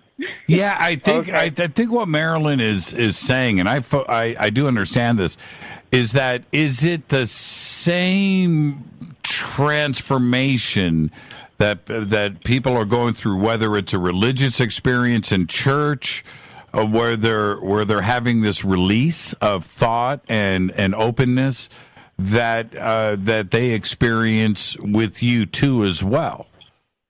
Yes. First of all, there's only one unified field of energy, and we're all in this quantum field, this subatomic quantum field of energy. We're all in it, whether the setting is the church, and we're calling upon Lord Jesus Christ, or when we're in a different setting. So it's all one source. And so I believe what is going on at the church is this opening is happening, and these people, their heart opens up, and they're praying to Jesus as maybe a person, but in reality, the truth, they're really praying to that spirit, that Holy Spirit, or the majestic spirit, the spirit that lives in everyone's body. And so they're open to that. And since that opening is taking place, regardless of what kind of name we're attaching to it, then we're coming into this moment right now, in this moment of love, of the truth, of self-love, and surrendering to that which is, and then healing takes place. Thank you for the call, Marilyn. Hi, you're live on Fade to Black. Who's calling? Hi, good evening, gentlemen. How are you? We're doing good. What's your name? Hi, this is Hayden from Manitoba, Canada, calling in today. Hayden from Manitoba, Canada. Say hi to Zarathustra. Hi, Zarathustra. Yeah, hello, Hayden. Nice talking to you. Go ahead. I'm with you. I have a question that you're probably one of the few people to answer. I was born prematurely. I was at 5 1/4 months, and then I had to spend the rest of my life as a baby in an incubator for 2 3/4 months. I'm just now realizing that my life, in terms of how I do things, something's been missing. And I wanted to get your perspective and any thoughts in terms of healing this, but it feels like in my life I'm here physically, but I have one foot here physically in this 3D world, and I have another foot somewhere else, and it's not fully here. So in my entire life, when I do something, it's like I can do it, but there's something missing from it. And I never truly feel like I'm here on this 3D level explicitly. I know, generally speaking, there's 5D we experience it all, but I just wanted to get your opinion on that. So let me ask you this, Hayden, and thank you for the question. Are you saying that you just haven't fully committed, right? Is that what you're saying? It used to be something where, if I would, let's say, work a job, that I would put in lots of work, but there was always something missing, whether it be that residue of, okay, Hayden's doing this job, something's being accomplished by Hayden. There's always something missing, like I'm not even there. And I've had that in relationships, I've had that in work, and I've had that in most areas of my life where it's like there's something missing, like there's a dimensional connection missing from this 3D reality, and it's somewhere else. Zarathustra. Yes. The sense we because after we're born, after when we reach 2 years old, and then when we reach 2 years old, our ego kicks in. So there is a sense of separation comes in. Prior to the 2-year-old, the child, the baby, is still in the oneness. And that's why they call it the terrible two. Because around age two, this sense that I'm separated from everything else and I'm on my own kicks in, which is pure illusion, but that's what happens. And therefore, as we go forward, there is this sense of loneliness, aloneness.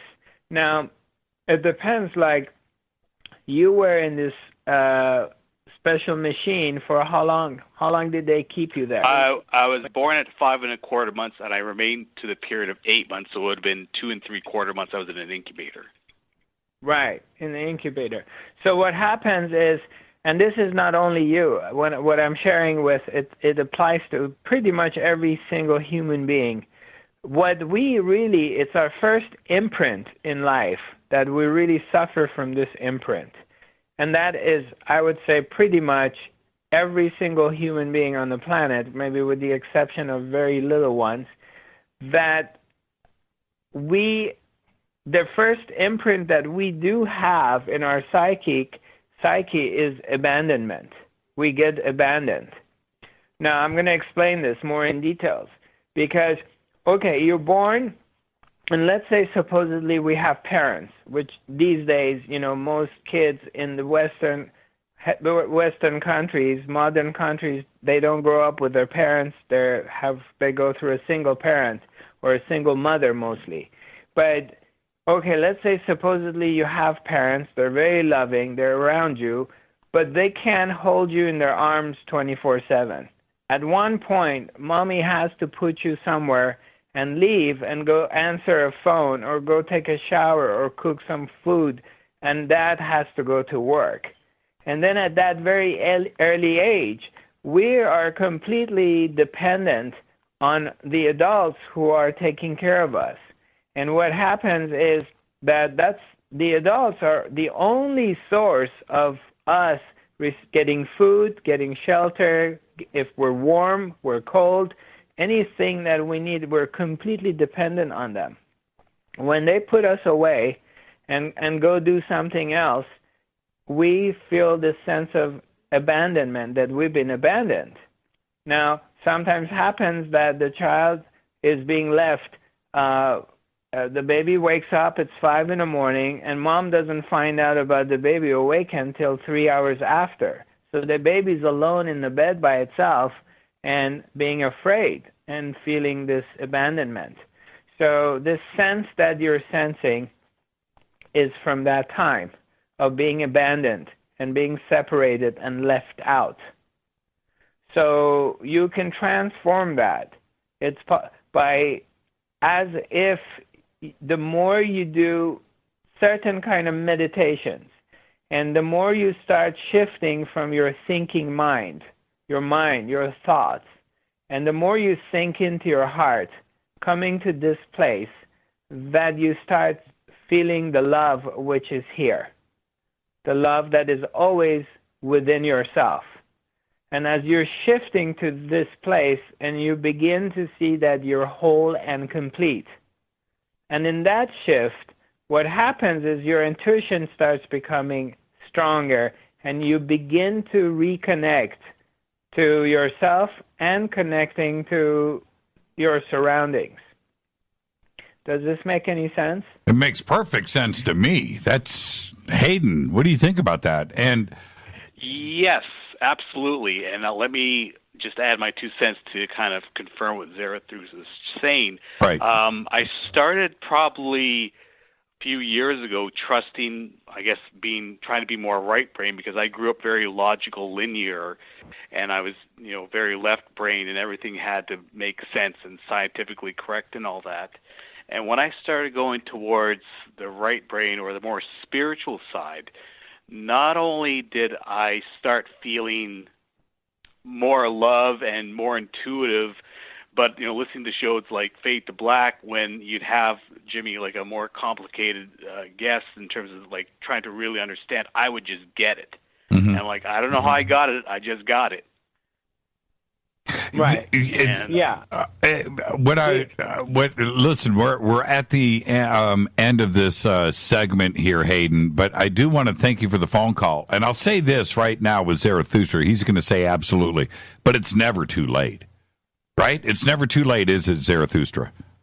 No, it's never too late because God and the infinite is vast, and impossible can become possible in an instant. So, and that living spirit is in everybody's heart. So anything can happen at any moment. Hayden, I do offer every Tuesday, I broadcast, we call it the Fifth Dimensional Academy of Higher Consciousness. And I have a webinar for 1.5 hours. And in the West Coast, it's from 10 in the morning till 11:30. And I don't know if you're in the West Coast, East Coast, where you are exactly, but you can figure out the time difference. But it's a free event. You can always join in. There's no obligations, and you can walk in and walk out as you please. And we also record the session, and then we post it on Facebook, and we email it to you. And it goes on my website. So if you feel like connecting with us and connecting with this community, you're more than welcome. My website is Zarathustra.tv, and you're welcome to come on my home page and click on the Academy and join in. Thank you for that, okay, Zarathustra. Thank you so much for offering that. Yeah, absolutely, Hayden. Have a great rest of your night, and we'll see you tomorrow night right here. Thank you, guys. Have a good night. Yeah, you too. Zarathustra, we just posted up everything in Twitter and with your website links. But once again, tomorrow night, it's in Santa Monica, Barrington, and Pico at the Gateway? At the Gateway, correct. Okay, and all of the information is there. And that webinar, you said that's every Tuesday. Every Tuesday, yes. California time from 10 to 11:30, I broadcast, and it's a free webinar. And typically we do a 20-minute meditation, which a transmission takes place. And I've received many reports from people that they've gone through healing just through that meditation. And then I give a talk, and the participants, they can ask questions and answer their questions. Thank you so much for coming on tonight, and I can't wait to get you over to the house, and we'll fire up that kebab grill without rice. You bet. Thank you so much. I look forward to it. Absolutely. Zarathustra, you're the very best, man. I really enjoyed this conversation tonight. And everybody go and visit him. If you're in Los Angeles, head to Santa Monica tomorrow night over to the Gateway. And the links are up not only at jimmychurchradio.com, but they're up in Twitter. Zarathustra, thank you so much, my friend. Thank you, Jimmy. It's a pleasure to know you and to be at your show, and God bless. Thank you so much, and have a great rest of your evening. Thank you. Bye-bye. Bye-bye. Zarathustra. And again, the links are right there at jimmychurchradio.com. I'm looking at the phone lines. I'm going to go ahead and I'm going to keep the phone lines open, and we'll do open lines for the last segment here. This is Fade to Black.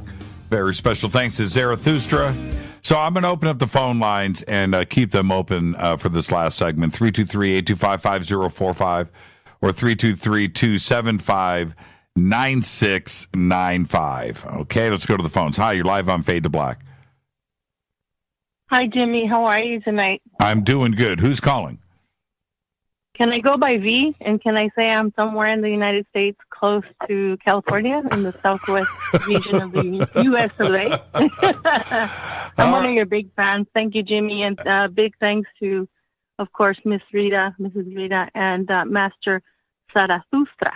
Oh, yeah. He's just, and thank you for that, V. Yeah, he is one cool guy, and it's just funny because he spent so much time outside of the United States, and going back a couple of years, him and I were sitting and talking. We're like, man, I can't wait to get you on the show.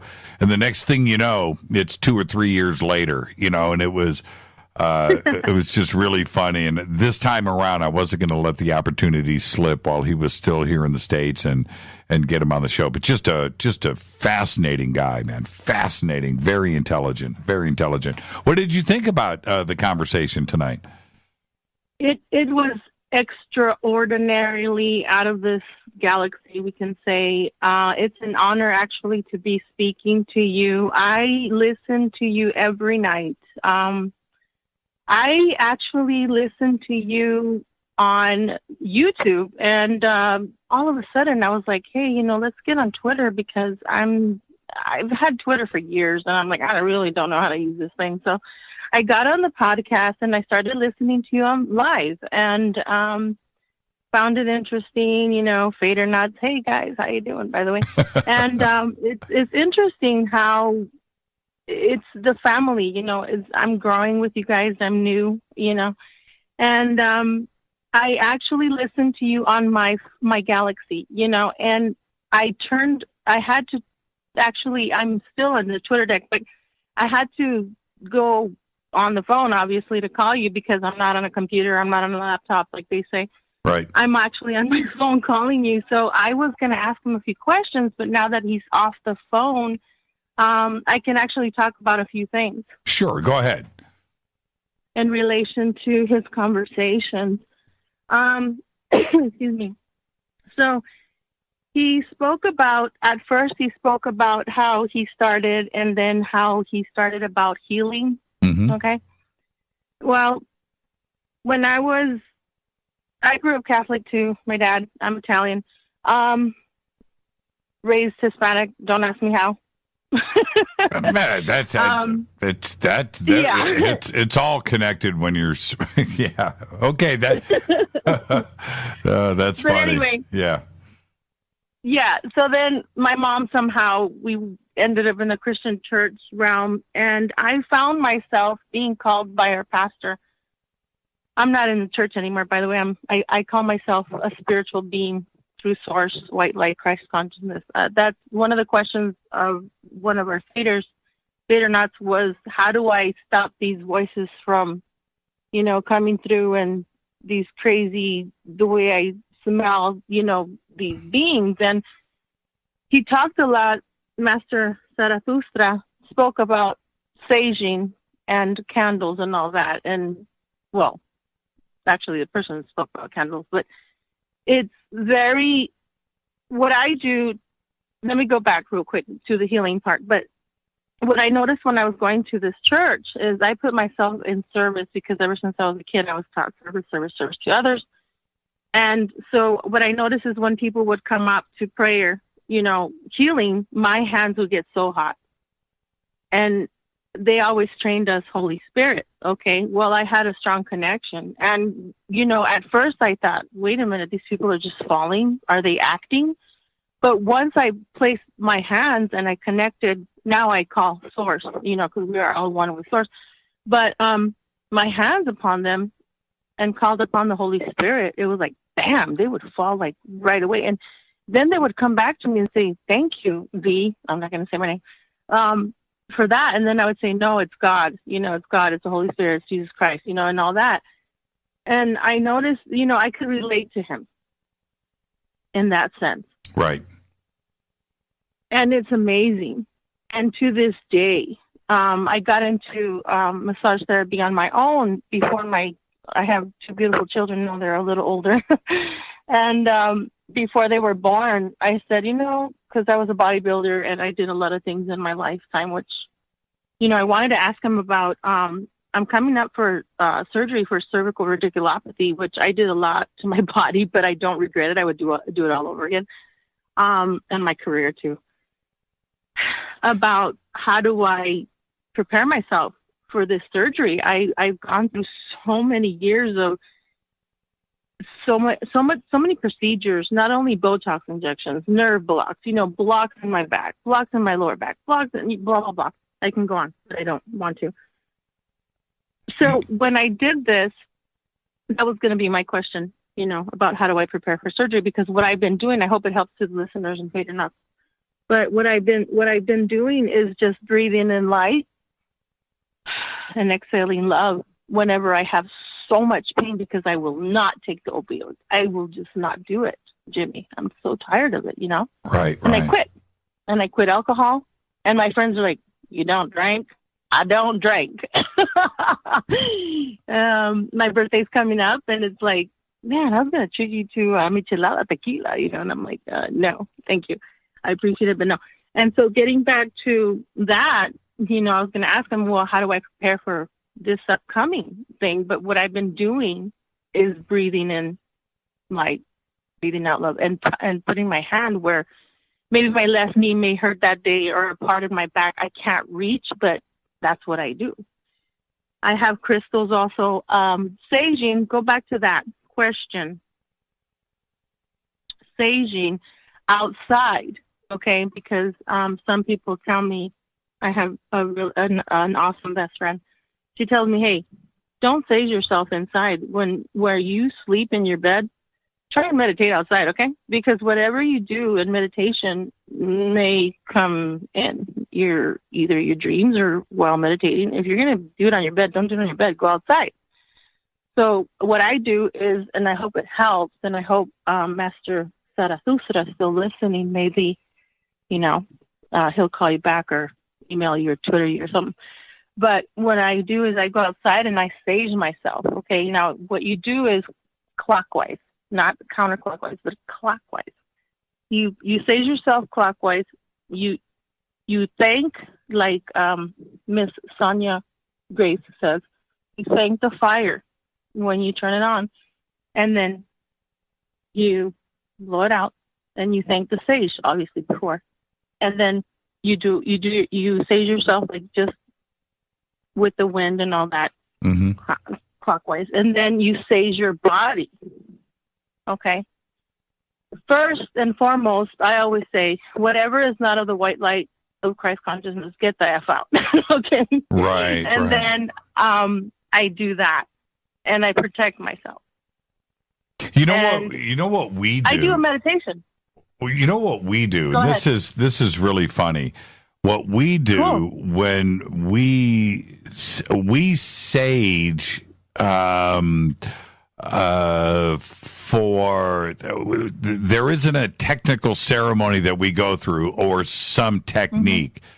We just do it, right? We burn it in the house, we burn it outside, we on the patio. I like the smell. Okay, I Me like too. I enjoy the smell, and as strange as that sounds, that's what we do, and it's not how if we did some kind of specific thing, it may mess up what works for us. Right? Does that make sense to you? You know what I mean? Oh yes, definitely. Yeah. Everybody has something different. Right. I'll just grab sage and grab a lighter, and just do it, Exactly. right? Yeah, yep. And I love the smell. We also, we have different infused woods, right, with oil. Yes. And I love that too as well. And do it, somebody that knows what they're doing would look at us and go, dude, you're doing it all wrong. No, there's no process. Everybody's different, Jimmy. You're right. Yeah. V, thank you for the phone call, and don't be a stranger. You're welcome. Thank you so much, Jimmy, Rita, Fader Nuts. Thank you so much for your show. I really admire you guys. I admire you for your patience with some of your guests. Oh, my God. Sometimes I'm like, oh, my God. It's all I don't want to fun. bring up anybody, okay? Everybody's been talking about it for weeks. It's all fun. Trust me. I really enjoy the game. Thank you, V, and have a great, safe rest of your evening. You too, sir. Bye-bye. Bye-bye. Hi, you're live on Fade to Black. Who's calling? This is Phil Christopher here in Pacific Northwest. How are you, Phil? I'm doing pretty good. I heard you talking about Metatron, and I went to an Earth Keepers gathering and purchased a thing James Tiburon did called Metatron's Key. Oh, yeah, right. Yeah, and I did that meditation, and first time I did that, it started hooking up into the planetary consciousness, and then the solar consciousness, and the galactic consciousness, and then the universal consciousness. And I recently had an insight that it also connects to the fifth dimension, the sixth dimension, the seventh and eighth, and on up. Right. To the 12th. Right. Yeah, totally cool. And Phil, listen, your phone line's breaking up, but give us a call tomorrow night, and we'll have a longer conversation. But it's breaking up right now. But the thing is, and thank you for the phone call, Phil, and be safe and warm up there, okay? Yeah, it's snowing here. Yeah, I can tell. I can hear it through the phone. Thank you, Phil. Okay. Thank you. Alan Rickman, and I do want to mention this before I get back to the phones. Alan Rickman, the whole Metatron thing, it was, we had watched, Rita and I, the Dogma DVD, which is just amazing, right? It's funny and great. But the whole Metatron angle, I had to go back. I was like, wait a minute. And there were a few other angels and things that were mentioned in Dogma that I wasn't aware of. And we went back, and Metatron was one. So, yeah, absolutely. Alan Rickman, man. I miss that guy. Hi, you're live on Fade to Black. Who's calling? Deb from Sacramento. Hi, Deb. How are you? Good. Hey, Jimmy. How you doing tonight? It's a great night. Great conversation with Zarathustra. Absolutely. You know what's interesting is, I don't know, I'm curious if this has been happening to you or any of the Fadernauts, and I don't know if it's the weather change, but at certain times of year how if it's cold or you'll be walking across the room, even if there's not carpet, and you get like an electric shock if you touch metal. Right.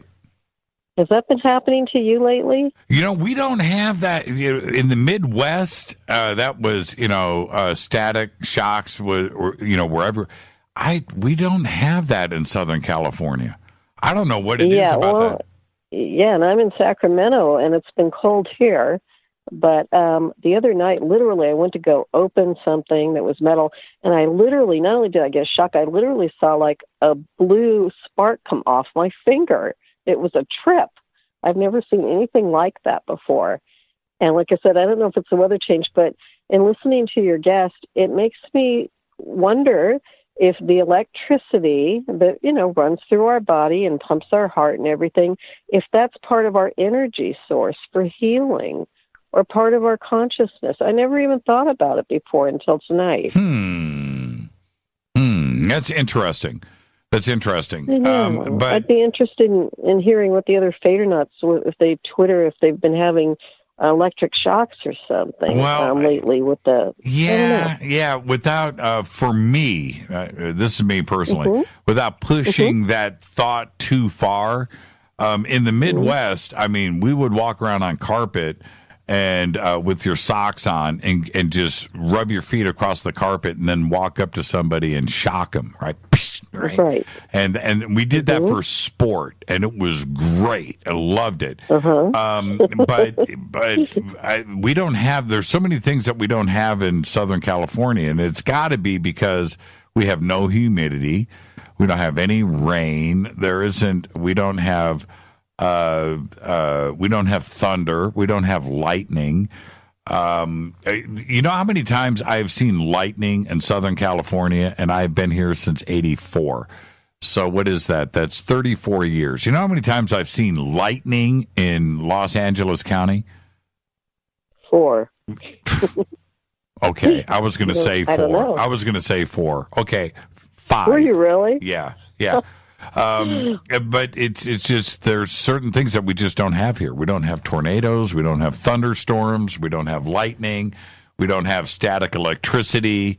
And I'm wondering if all of those are connected. I don't know. I'm not a scientist or a physicist that would know about static charges and what causes that. Now, the other part, though, that you raise, I'm wondering if those that have the talent like Zarathustra, you're right. I'm wondering if they could go up to somebody and go zap. Yeah, that's interesting. I don't know. I'll have to ask him. Yeah, definitely. Well, thank you for taking my call. It's just I was thinking a lot about that recently, and then listening to him talk, and about the energy in our bodies, and it's like, I wonder if that's connected. Do you have a cat? Do you have a cat? I do. And she got a shock tonight when I came home and pet her. That's what I was going to say. So how did she react, or he? Well, she just kind of, she slightly jumps because when I pet her, first walk in the house, again, I'm on linoleum. I'm not even on carpet.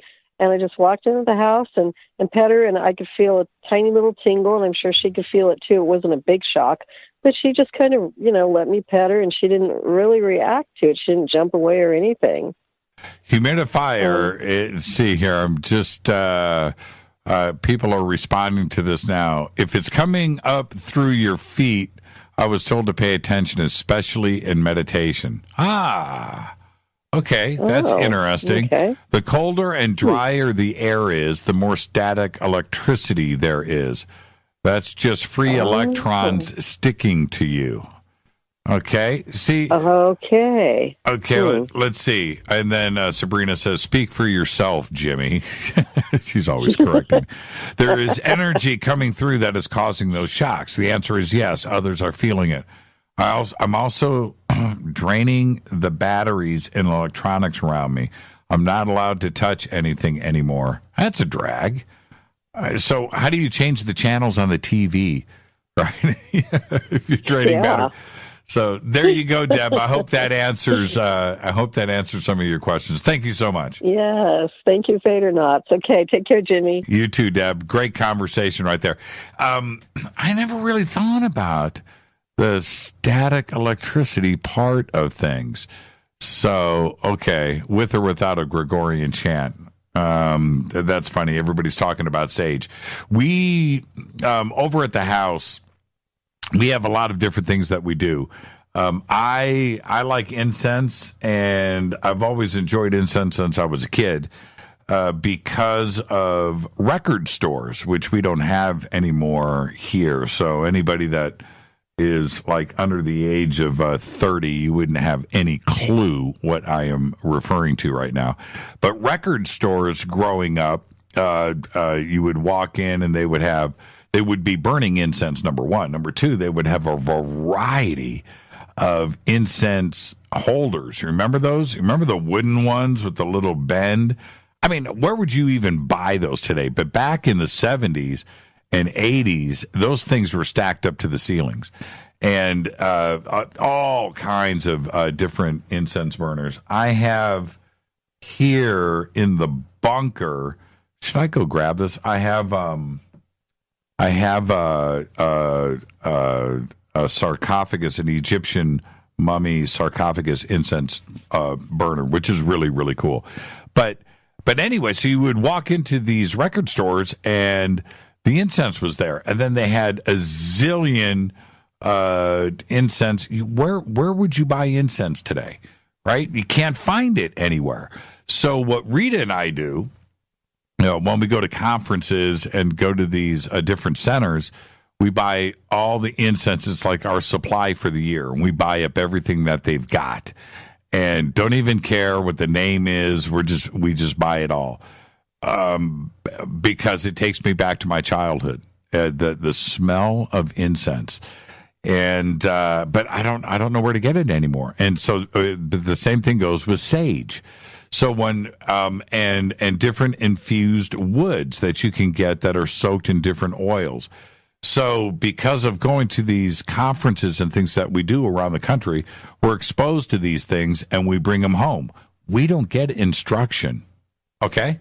We don't get instruction. I don't know if there's ceremony that is involved with this, if you're supposed to invoke something or do something specific when you do it. We don't. We burn it because it smells good and it's cool and it's fun, and we get people together and we'll burn it at the table during conversation and drinking coffee. We do it throughout the house. I burn it down here in the bunker. I've thought about there's a fire alarm right there, and sometimes I get the incense burning so thick in here, I'm wondering if I'm going to trip the fire alarms down here. But I do enjoy incense. And when I hear somebody talk about you do this and you do this specifically, we do none of that. We absolutely do none of that. All right, let's see. I get static shocks a lot, especially in very dry weather. I hate it. It stings.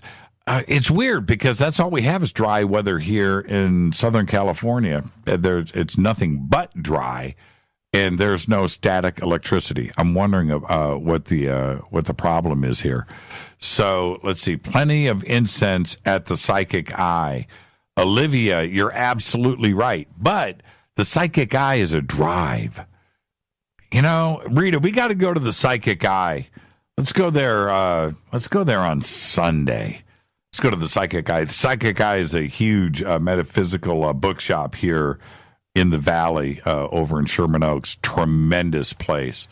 Absolutely tremendous. I still have stuff that I bought there in the late 80s. When I would come over from Hollywood, I would go there. Let's see. Jimmy, incense. If you do it and it works, that's the way to use it. Absolutely.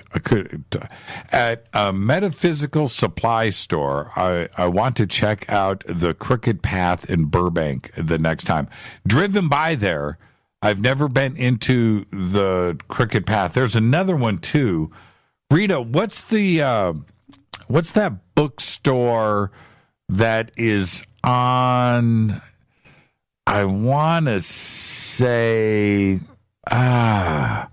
over by Steve's auto shop, right there on Burbank. The Odyssey? Is it called the Odyssey? I can't remember. There's a Odysseus. I'm trying to remember. There's another one that's really, really big that I have not visited. My main one, though, is, of course, the Psychic Eye in Sherman Oaks. All right, so tomorrow night is open lines. I do want to remind everybody, tomorrow night, open lines, lots of stuff to talk about. There's a lot of things going on. And we're going to go with open lines. We'll find out in the morning if John Rappaport is going to be with us tomorrow night. And, he's over the flu, but he's got a cough that he hasn't been able to get rid of. And he just doesn't want to come on the air. He's got a cough button, but you don't want to, it takes away from your train of thought. You can't think if you're constantly coughing. The Record Exchange in Boise, Idaho. We still have a record store. We only have one record store, and that's from Druber. We only have one record store left here that I know of in Southern California. That's it. Amoeba in Hollywood. There may be some small ones floating around, but no, record stores don't exist anymore. It's pretty crazy. That part just blows my mind. When going through all the way up to around 1995, right in Sherman Oaks, we had Tower Records. We had this is all within walking distance of where we live. Tower Records, Tower Video, Moby Disc, Second Spin, Virgin, were all right there. They're next door to each other, full. And it was just like overnight, they were just gone. And the last one that just kind of hung on, Tower Records in Hollywood closed a long time ago. Tower Video eventually closed. And Virgin Megastore in Burbank hung on to the bloody end. But you would walk in there, as big as that store was, it was empty. Just overnight, people just stopped going there. I have no idea what's going on, not only with records and CDs. I assume there are still places. I don't see them. If there's a place to go and do it, I don't know. I've seen, like at Target and Walmart, they still have a little DVD section getting smaller and smaller. I don't even know the last time we bought a DVD. I have no idea. It's probably been at least 5 years. It's been at least 5 years since I bought a DVD. I can't remember the last time I bought a CD. That we're going on the way back machine on that one. All right, I want to thank Zarathustra for coming in tonight. His websites and links are not only up in Twitter, but they're over at jimmychurchradio.com. He will be at the Gateway tomorrow night, 7 p.m. in Santa Monica. All the information that you need is over on his website, and the links are right there. Fade to Black's executive producer is Rita Camarion. Show is produced by Hilton J. Palm, Renee, Dennis, and Bob. Announcers are Steve Harder, Gene Vitoa, Mark D. Kovar. Webmaster Drew the Geek. Music, Doug Aldrich. Intro, Spaceboy, spaceboymusic.com. Fade to Black is produced by KJCR for the Game Changer Network, and syndication is KGRA, The Planet. This broadcast is owned and copyrighted 2018 by Fade to Black and the Game Changer Network. It cannot be rebroadcast, downloaded, copied, or used anywhere in the known universe without written permission from Fade to Black or the Game Changer Network. I'm your host, Jimmy Church. Follow me on Twitter at JChurchRadio.